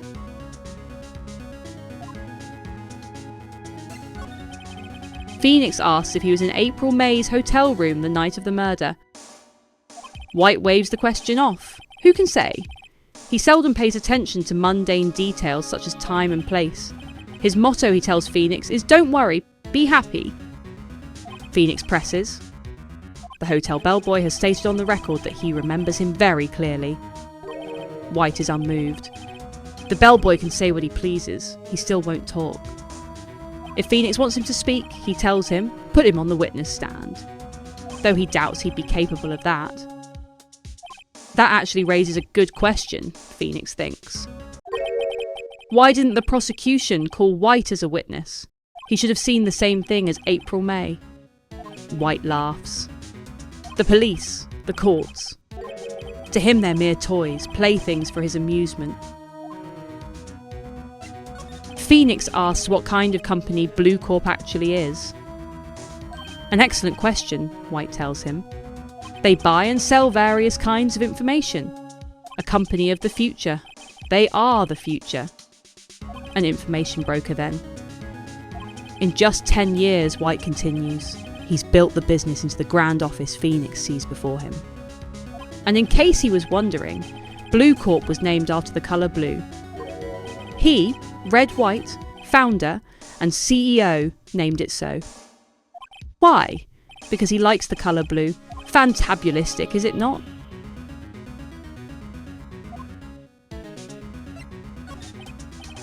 Phoenix tells White there's something that's been bothering him. White asks him to elaborate. That big painting on the wall, Phoenix tells him. He's seen it before. Just yesterday, in fact. And his point is, White asks. Phoenix asks why it's hanging on his wall. White fixes him with a look. Mr. Wrong, was it? Right, Phoenix corrects. White tells him he doesn't fully grasp his position here, and asks again who he is. A lawyer, Phoenix says, uncertain. No, White tells him. A mere lawyer, worth nothing. Zilch, Zippo, nada. Just like that sorry excuse for an attorney, Grody Burger. Before Phoenix can react, White hits him. He punched me, Phoenix realises, reeling. White is unconcerned. What will Phoenix do? Charge him with assault. Go ahead. It's Phoenix who will be found guilty. White tells him to heed his exposition. The police, the courts, they all do his bidding. Phoenix wonders if that kind of control is really possible. White tells him he doesn't expect him to understand. It's a world beyond his compensation. White asks if he came from Grody Burgers. Grossberg's, Phoenix confirms. Yes. Then go and ask him, White tells him. Why is it that this painting hangs here? Perhaps then he'll explain how a man can live life purely for personal profit. And with that, White tells him to skedaddle. There's nothing more to discuss.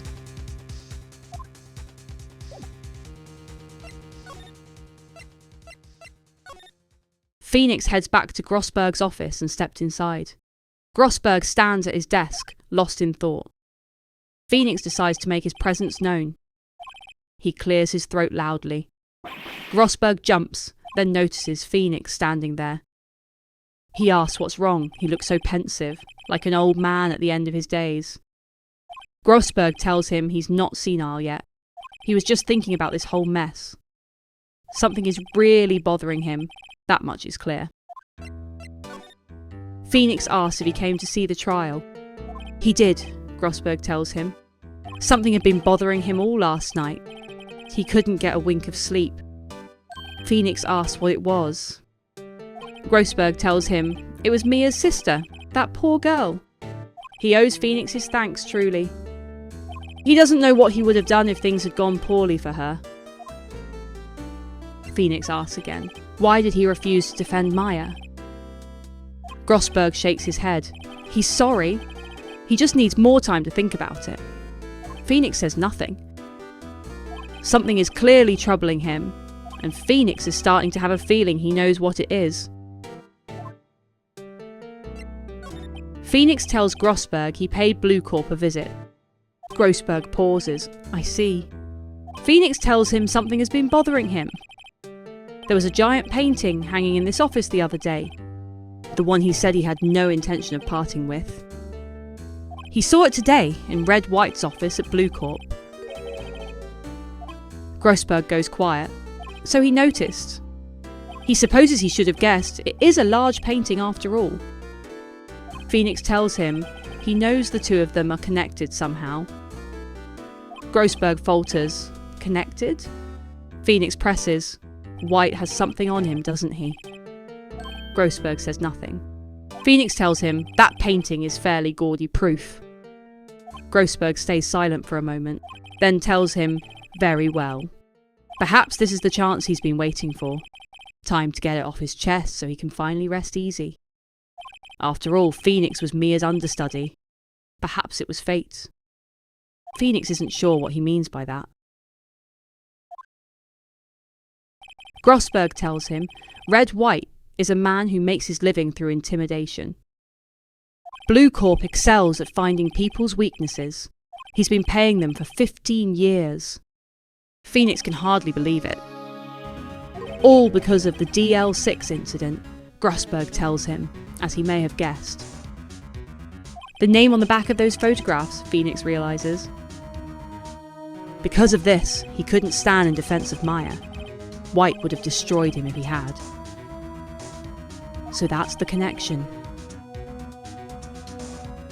Grossberg tells him it's hard to say this, but arresting Red White will be nigh on impossible. Phoenix asks why.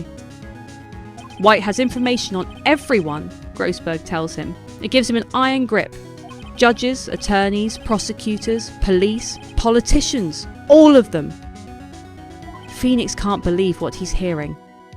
They're bound, Grossberg tells him, unable to harm themselves, and therefore unable to harm White. He tells Phoenix not to look at him like that. What he sees is nothing more than the weight of many years. Phoenix asks what the DL6 incident is. Just a sorting code the police gave the case, Grossberg tells him. 15 years ago now. He received a request from a medium, a spirit medium. A medium? Her name was Misty Faye. Phoenix catches on the name. Indeed, Grossberg says, Mia's mother. She had been investigating a murder at the behest of the police. And she failed. As a result, the police called her a fraud. This is what Maya was talking about the other day, Phoenix realises. Grossberg tells him he did all he could for her, and in the end cleared her of wrongdoing. The murder case, however, remains unsolved to this day. That case is the DL6 incident. Phoenix asks why he was blackmailed over this. The DL6 incident was top secret at the time, Grossberg tells him. It made sense. The police didn't want anyone knowing they'd used a medium, but one person found out. He told him. You told White? Phoenix asks. White offered him riches, Grossberg says. It's an embarrassment to him now. Because he talks, the police were mocked far and wide. In secret, they began looking for the one who had sold them out. White heard about it and came to him. Only this time the offer was blackmail. White controls the law of this country as he sees fit. But if Phoenix would still challenge him, he should have a close look at Mia's office. Why Mia's office? Phoenix asks. She followed White's every move for years. She may have recorded something of what she found.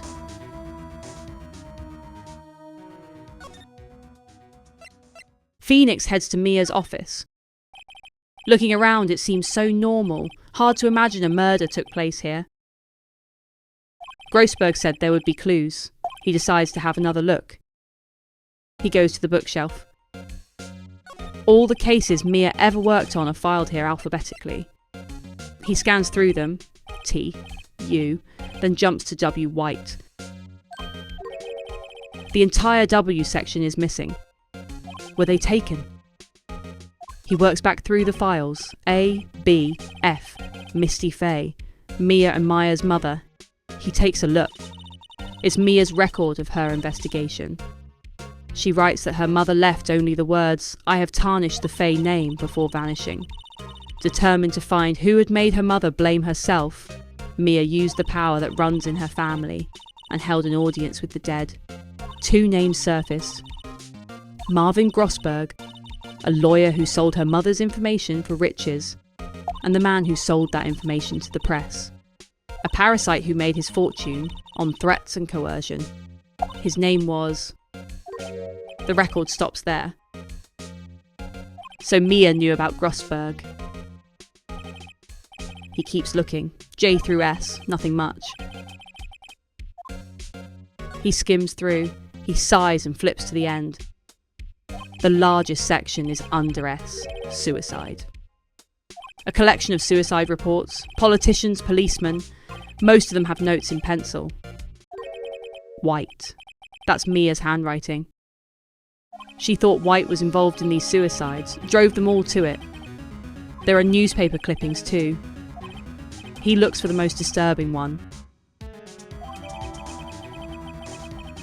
Phoenix decides to head back to Blue Corp and confront Wright. Wright tells him he's persistent. He'll give him that.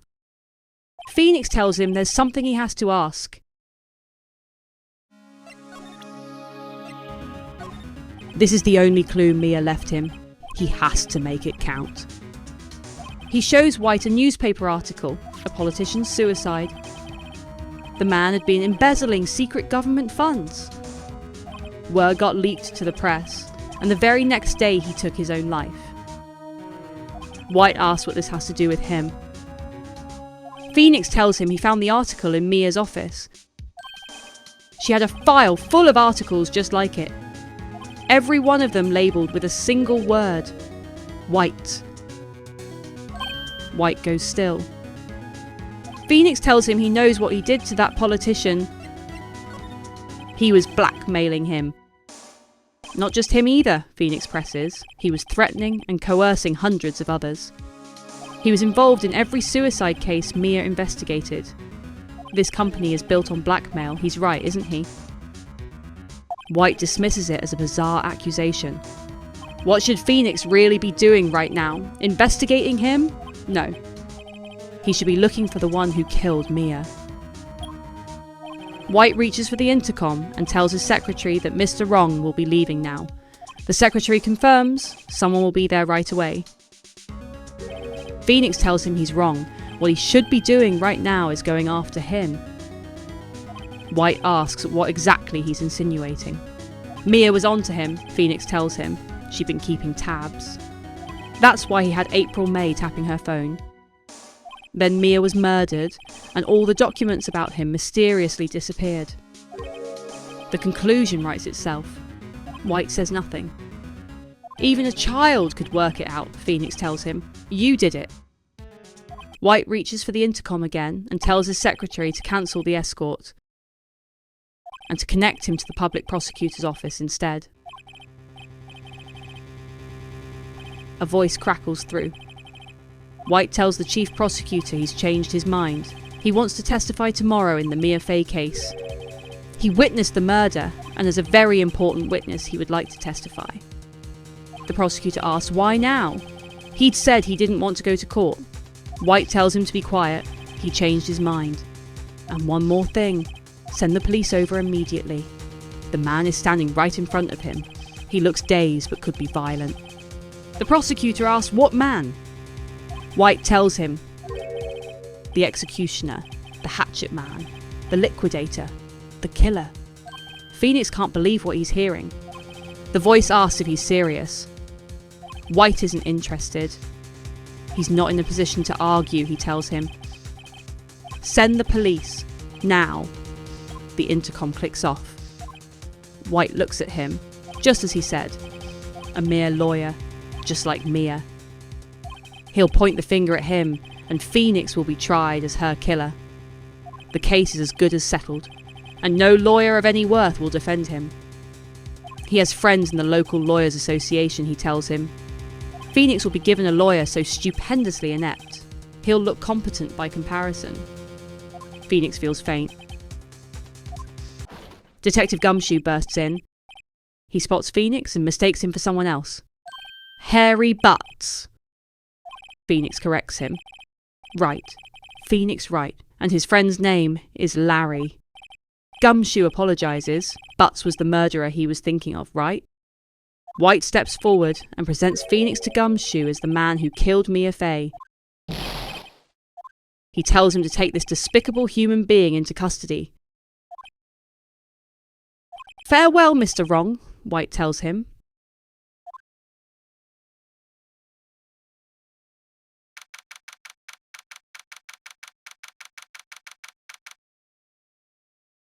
Later, Phoenix is detained at the detention centre.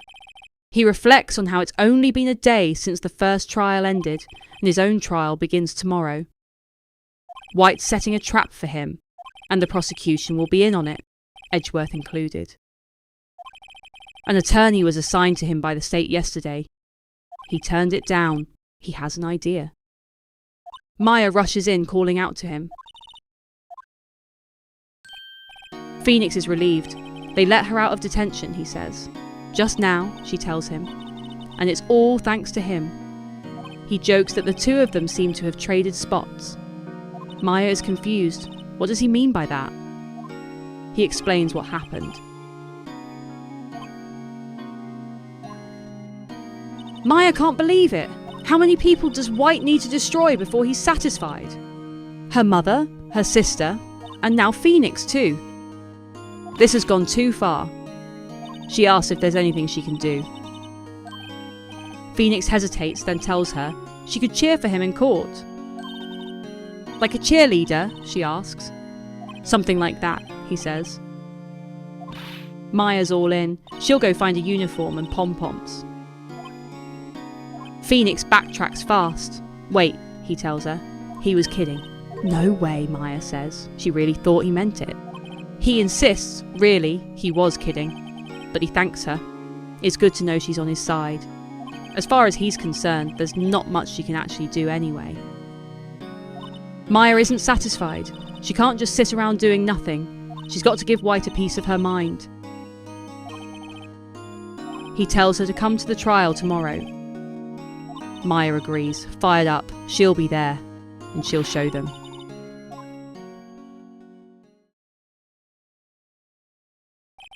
Phoenix reflects on how times have changed, though crime stays the same. Worse, if anything. Lengthy court proceedings aren't realistic anymore. A few years back, a 3-day limit was placed on initial trials. Almost all of them finish in a day, most with a guilty verdict. He never thought he'd end up in the defendant's chair himself, with the real culprit set to appear as the star witness. Tomorrow is him or White.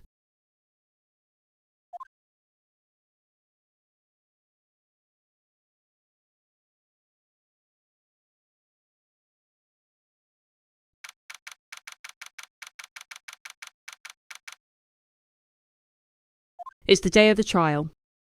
Maya takes a breath. She guesses this is it. Phoenix agrees. One way or another, the case gets decided today. Then Maya freezes. Phoenix turns. Prosecutor Edgeworth. Edgeworth tells him he received a call from the public prosecutor's office the day before. Whatever White says on the stand today will be treated as absolute truth. And if Phoenix tries to attack his testimony, any objection Edgeworth raises will be upheld by the judge. Phoenix wonders if White has the judge in his pocket as well. He asks Edgeworth outright, Is he saying the verdict is already decided? Edgeworth tells him he'll do whatever it takes to get his verdict. Anything. Maya cuts in. How can he do this to an innocent person? Edgeworth pushes back. There's no way to know who's innocent. The guilty always lie to avoid being found out. So his policy is simple. Every defendant gets declared guilty.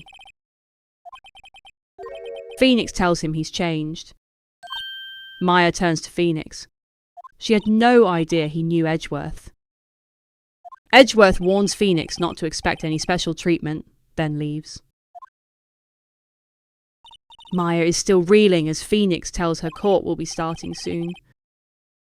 She points out his defense attorney hasn't shown up. Phoenix tells her he'll be defending himself. Maya is stunned. Phoenix steels himself. It's time.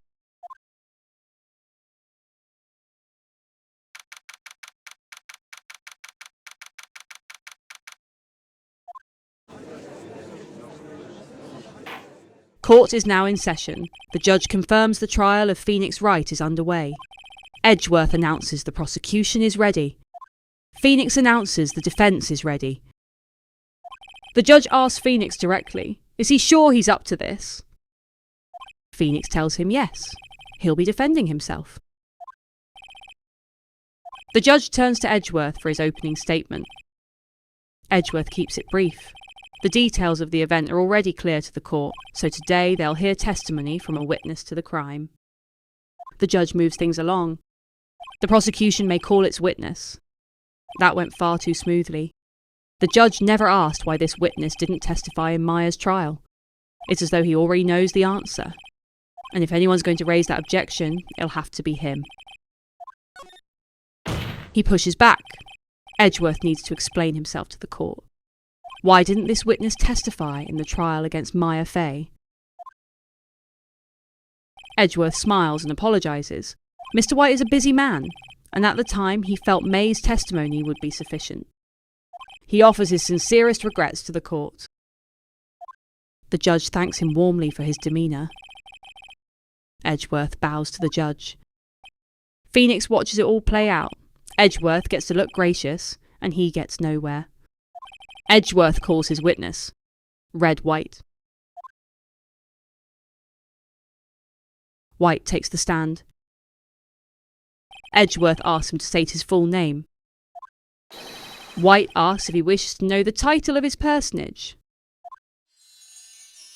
He asks again, your name. White cheerfully wonders if his locutions are confusing. Just the name, Edgeworth tells him. White obliges, Red White, though his friends call him Blanco Nino. CEO, or, as he puts it, President of Blue Corp. Edgeworth asks if he knew the victim, Mia Fey. A negatory, White says, he did not. He asks if he was at the Gatewater Hotel the night of the murder. White confirms he was. And did he witness the murder from there? Edgeworth asks. White asks why he'd bother telling him what he already knows. The judge invites him to begin his testimony. Phoenix steels himself. If he can't tear this testimony apart, it's over. It always feels like the end of the world, like he's the last one standing. White chuckles and tells Phoenix he hopes he's made his peace with God. Maya tells him to let him have it.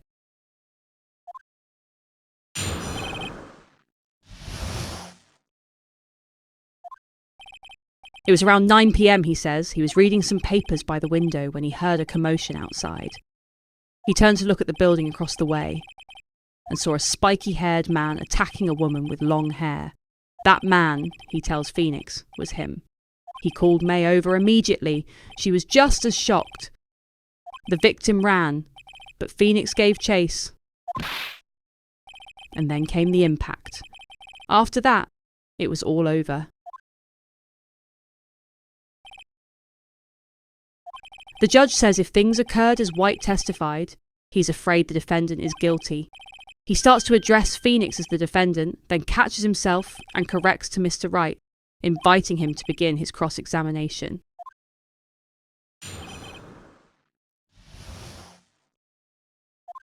It was around 9 p.m, he says. He was reading some papers by the window when he heard a commotion outside. He turned to look at the building across the way and saw a spiky-haired man attacking a woman with long hair. That man, he tells Phoenix, was him. Phoenix points out a direct conflict. May's testimony described the assailant as looking like a girl. White only says he's always been proud of his eyesight. Phoenix asks just what that eyesight is. Counting both eyes, White says 40. Phoenix isn't having it. He's not supposed to add them together. The judge steps in, suggesting the witness simply means his eyesight is good. Phoenix wonders whose side the judge is even on. Edgeworth moves things along. And what did he do then? He called May over immediately. She was just as shocked. The victim ran, but Phoenix gave chase. Phoenix asked him to be more specific. It's worth knowing exactly what happened. White obliges. Comprende, he says. He understands. The victim was attacked by Phoenix and ran to the left. Phoenix gave chase and struck her down. Edgeworth asks if he's sure. White insists he's always absolutely perfect. The judge suggests he might update his testimony to reflect this new detail. White updates his testimony. The victim ran to the left and Phoenix gave chase. Objection! Phoenix stops him. He tells White he's just dug his own grave. White asks what this is about. Phoenix lays it out. White said the victim ran left, but that directly contradicts May's testimony. She clearly said right. White laughs it off. Simple. Phoenix must have misheard her. Phoenix knows better. He points to the floor plans. The killer was here. The victim here. If she'd run left, as White claims, she'd have been running straight away from the door, into a dead end. Doesn't that strike him as odd? For just a moment, White looks rattled, then composes himself. That is strange. He insists he saw her run left. He's certain of it. Maya leans in. She tells Phoenix to look at his face. She doesn't think he's lying about this part. Phoenix agrees. Maybe White really did see the victim run left, which would mean he did witness the killing. Then something clicks. The judge calls to Phoenix, then asks the question. May says right, White says left. Can he explain the contradiction to the court? Phoenix declares both witnesses are telling the truth, for once. Edgeworth scoffs. He doubts it, then composes himself. That doesn't clear up the contradiction. Phoenix tells him there's one scenario that would explain their conflicting accounts. Edgeworth demands to know what he means. Phoenix lays it out. The witness wasn't viewing the crime from the hotel. The judge demands an explanation. Edgeworth echoes him. If White wasn't in the hotel, where could he have been? The law offices of Fay and Company. More specifically, he was standing right here. Phoenix points to the spot where the killer was standing. When the victim ran for the door, watching from here, it would have looked to him like she ran left. Edgeworth dismisses it outright. This is no time for jokes. That's where the killer was standing. The judge calls for order, warning anyone disrupting the courtroom will be held in contempt. He turns to Phoenix. What exactly is he suggesting? White splutters. Rapscallion! Objection! Edgeworth presses his point. The defence's theory distorts the truth, Your Honour. The judge agrees it does seem a bit far-fetched. White starts laughing. Mr. Lawyer provides so much entertainment. Phoenix wonders why he's laughing this time. White explains himself. The moment jogs something loose in his memory. He admits he hasn't been clear and apologises for it. He asks the judge if he might testify once more. The judge allows it. Let's hear the revised testimony. Phoenix isn't worried. Good luck fixing a broken testimony.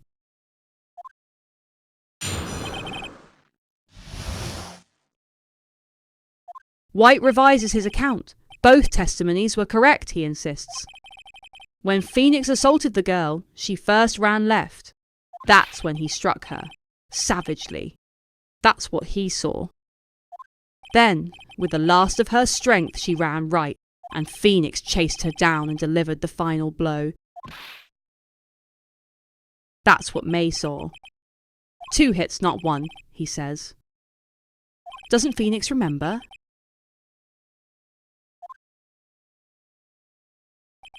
The judge admits that does seem to make sense, and asks if Phoenix will be cross-examining the testimony.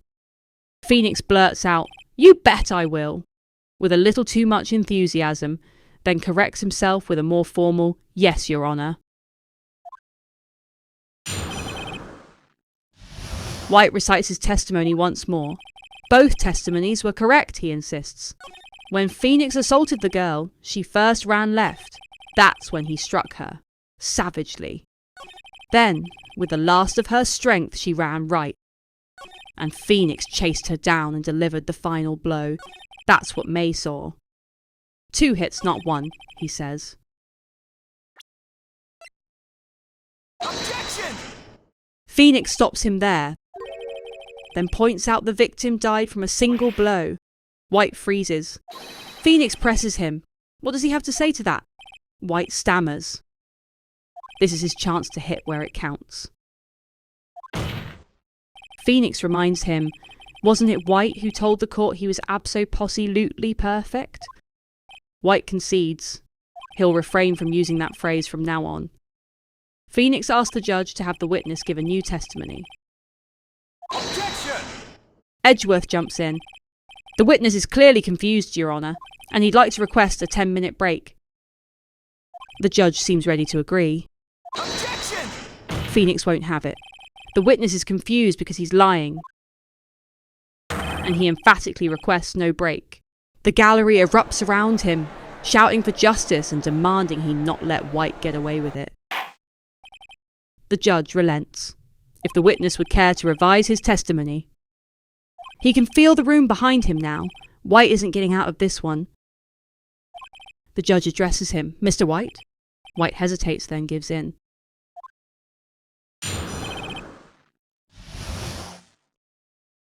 White revises his testimony. He looked toward the other window when he heard something fall. The next moment, he saw Mia run left. The killer, Phoenix, attacked her, but she dodged. Then she turned and ran for the door. And that's when he struck her down with a single blow. The judge invites Phoenix to begin the cross-examination. White complains his stomach is hurting. Phoenix tells him to deal with it. This is almost over. White flinches. Phoenix asks White to go over it once more. He looked toward the window when he heard that thing fall. Phoenix stops him there. He presses White on what exactly fell. What does he mean by that thing? White falters, then answers. The glass light stand. That tracks. It's the one that had fallen over at the scene. Maya cuts in. Doesn't something about that strike Phoenix as odd? It does seem odd. Phoenix decides to press further. Phoenix asks him to confirm. He's saying he saw the glass light stand? White confirms it. Yes. He asks him to revise his testimony to reflect that. White apologises, flustered. Sorry, my bad. The judge instructs him to revise his testimony. White begins again. He says a light stand was lying on the floor when he looked. Objection! Phoenix raises an objection immediately. It was impossible for White to have seen the glass stand. White is stunned. What? Phoenix presents the floor plans. The judge asks if these are the floor plans to the scene of the murder. Phoenix confirms it. Then he lays it out. Looking through the office window, this is the area that would be visible. He points it out. The stand isn't within that visible area at all. Phoenix turns to White. What does he have to say to that? White stammers, unable to answer. Phoenix presses the point home. If White had really been at the Gatewater Hotel, he couldn't have seen the stand before it fell, and he couldn't have seen it afterward either. Not well enough to recognise the broken shards as a glass light stand. So when did he see it? It had to be the moment it fell. And the only place he could have seen that from is inside the Fey Law offices. White was at the scene of the crime when the murder took place. White cracks under the weight of it.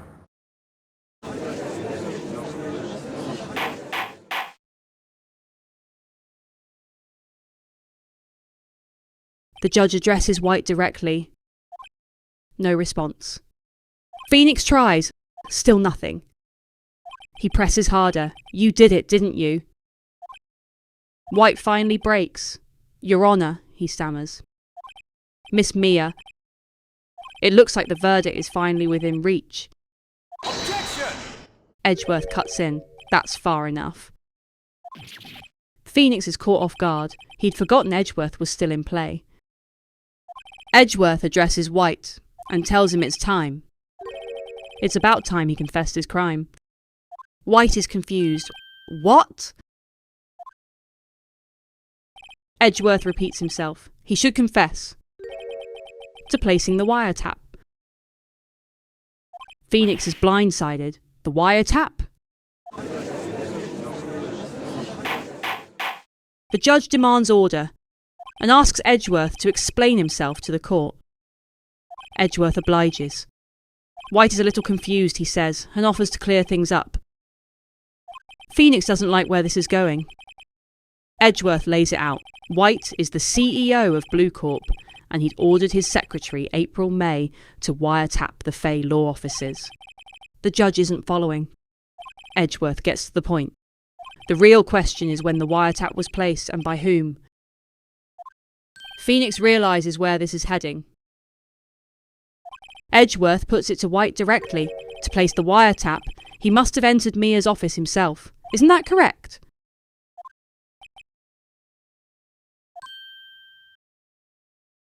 White agrees readily. Most correct, Miles. Phoenix can't believe it. White tells the court himself he broke into the Fey and Company offices to plant the wiretap, and that's when he saw the cursed light stand.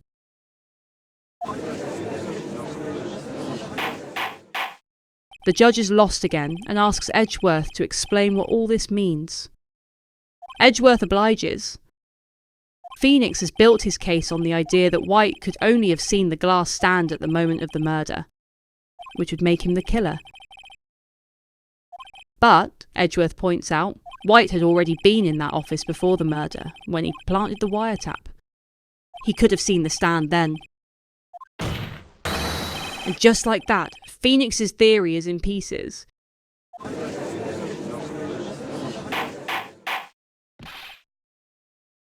The judge turns to White and orders him to testify about the wiretapping.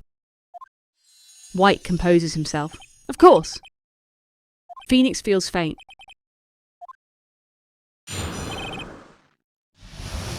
White testifies.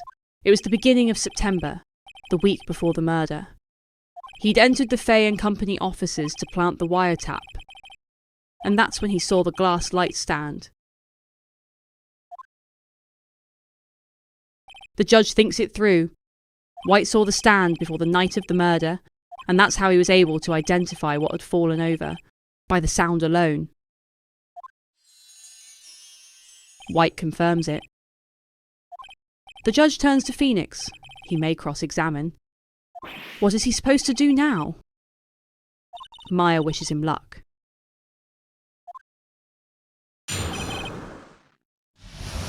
White testifies again. It was the beginning of September, the week before the murder. Hold it! Phoenix presses him. Does he have proof? Objection! Edgeworth steps in. April May knew the details of Mia's phone conversation, That alone proves the wiretap was in place before the murder. Phoenix concedes the point.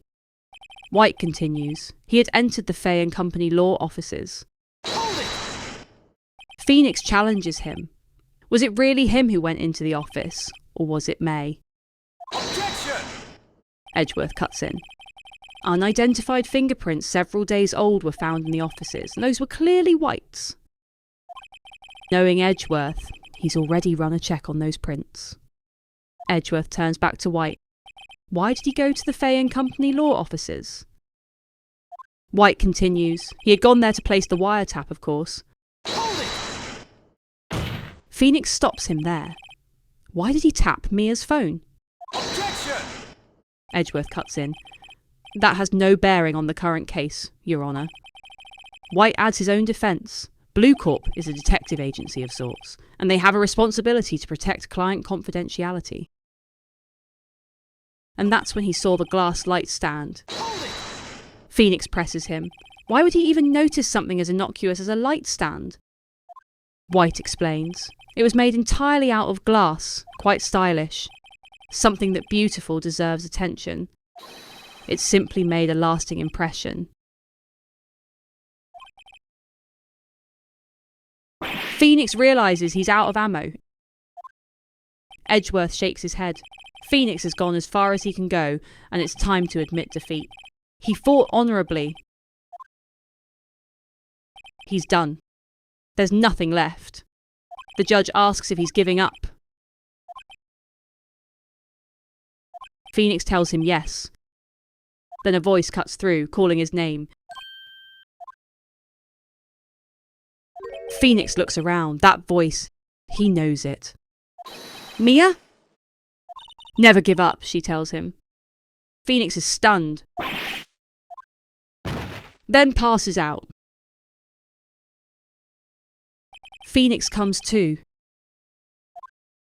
The waiting lobby. He pieces it together. He lost the trial. He must have been hallucinating.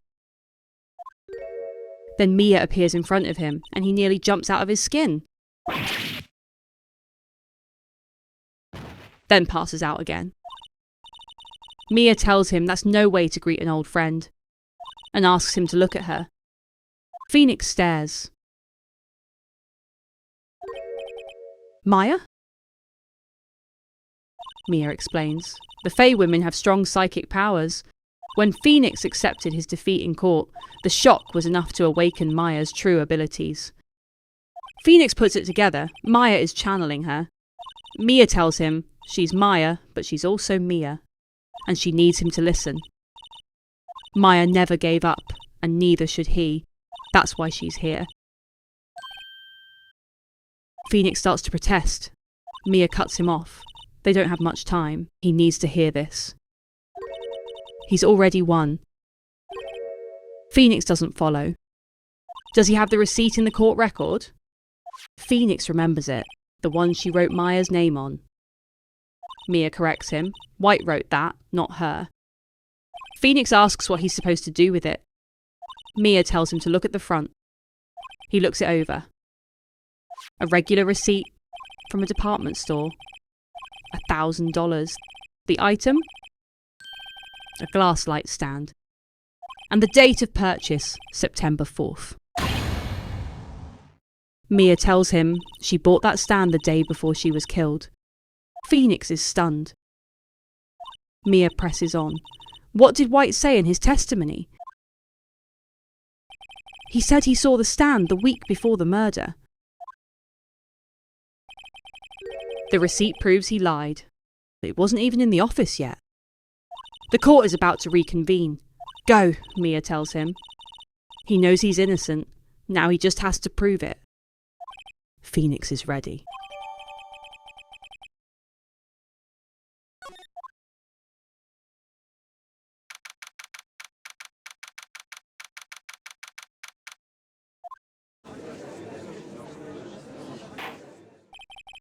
The courtroom reconvenes. The judge asks if the defendant, he corrects himself, if Phoenix is all right. Phoenix apologises and tells him he's fine now. The judge moves to pick up where they left off. Edgeworth cuts in. The There's nothing to go back to. The cross-examination is finished. All that's left is for the judge to pass judgment. The judge hesitates. Phoenix appeals to him directly, one more chance. He promises it's the last time he'll ask. The judge weighs it up, noting that as Edgeworth says, the trial is more or less finished. He puts it to Edgeworth. What does he think? Edgeworth pauses, then tells him to give Phoenix his last chance. The judge grants it. The cross-examination may continue.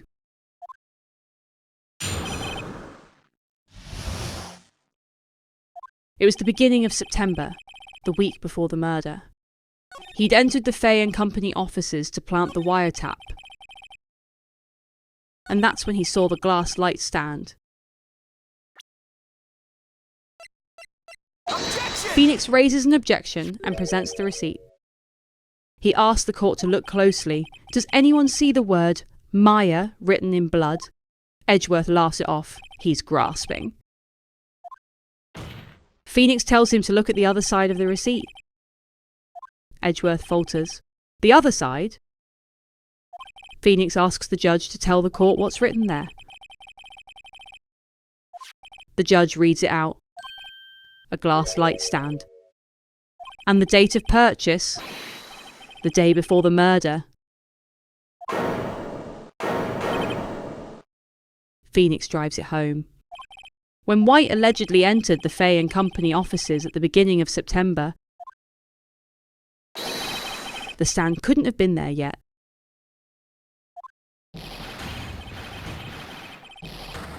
White completely loses it. Phoenix turns to him. There's no way out of this one. White is barely holding it together. It's impossible, he mutters. He's losing it. Phoenix turns to the judge. There must be quite a bit of pressure on him. But under these circumstances, a guilty verdict simply isn't possible.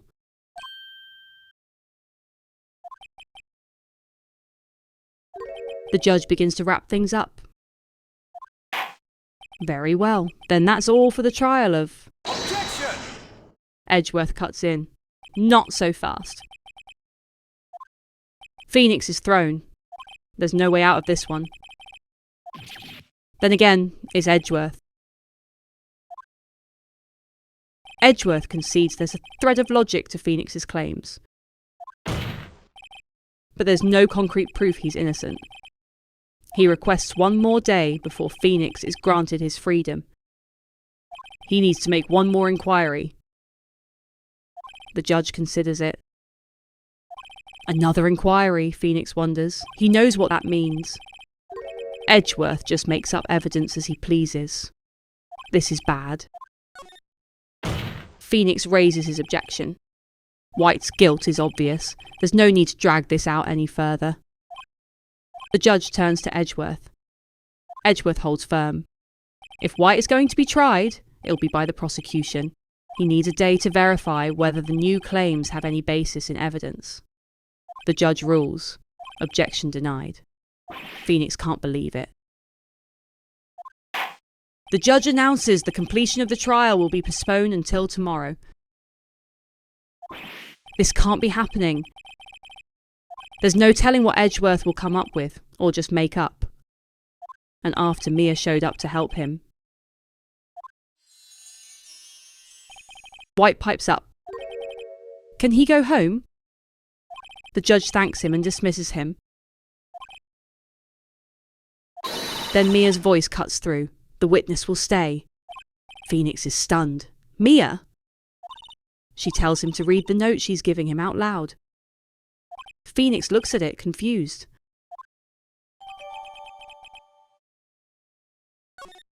He asks the judge for a moment. The judge remarks he's quite persistent today. Of course he is. His life is riding on this. He tells the court he has something he'd like to read aloud. Take that! And presents the memo. The memo is a list of names. People in finance, famous celebrities, all of them strangely familiar. Then White cracks. He tells Phoenix to stop. How did he get that list? Mia steps in and addresses White directly. Admit your guilt, right here, right now, or the list goes to the press. White freezes. Then he breaks. He confesses. He did it. He hit Mia with the thinker. Mia tells the court, case closed.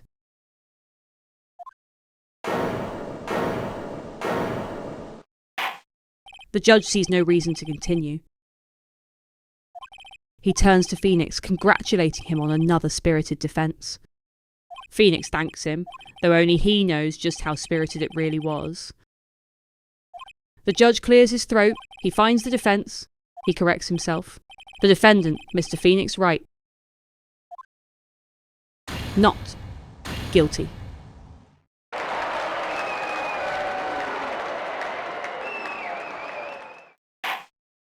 Court is adjourned.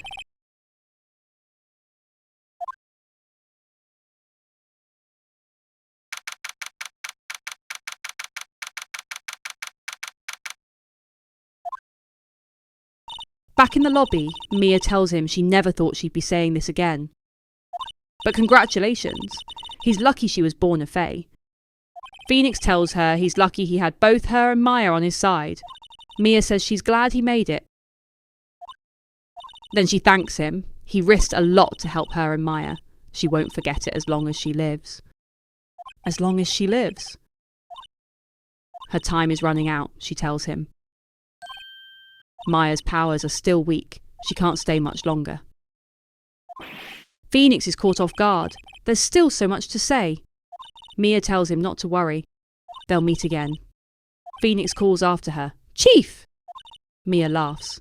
She's not the chief anymore. She asks him to come to the office tonight around 9 p.m. The office? She tells him she'll see him later.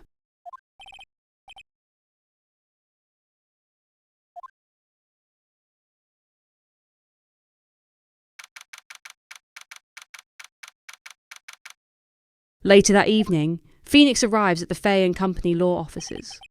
Being here, it's hard not to think about that night. Someone calls out, "You came!" Phoenix turns. Mia? She was worried he might not show. Phoenix is confused. Of course he came! She declares she's hungry and asks about burgers. Phoenix stares. Mia? Then she bursts out laughing. He should see his face.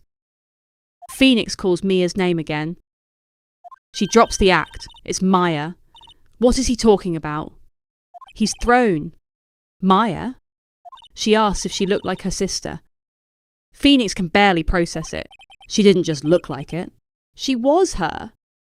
Maya muses that she might be able to use that, then slips into Mia's voice. "Oh, Phoenix, go to the store and buy me lunch, would you?" Phoenix asks why she's here. Maya holds up a letter from Mia. "Take care of Phoenix for me." Take care of him? She means the office, Maya explains. Someone has to help with the new Wright and Company law offices, and who better than her? Maya Fay, reporting for duty. Actually, let's keep it casual. Yo, Nick, ready to get down to business? She asks if he minds the nickname. Mia told her that's what his friend Larry calls him. Maya announces it. They're partners.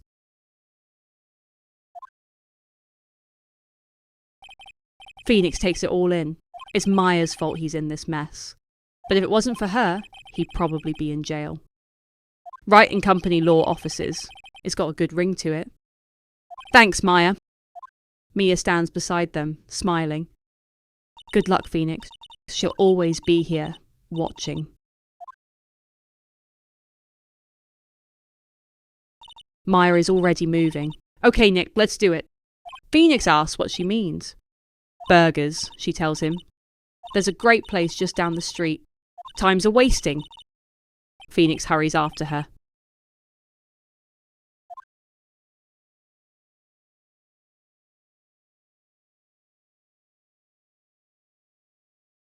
Thanks for watching. If you enjoyed the video, consider liking and subscribing to catch the next one. See you next time.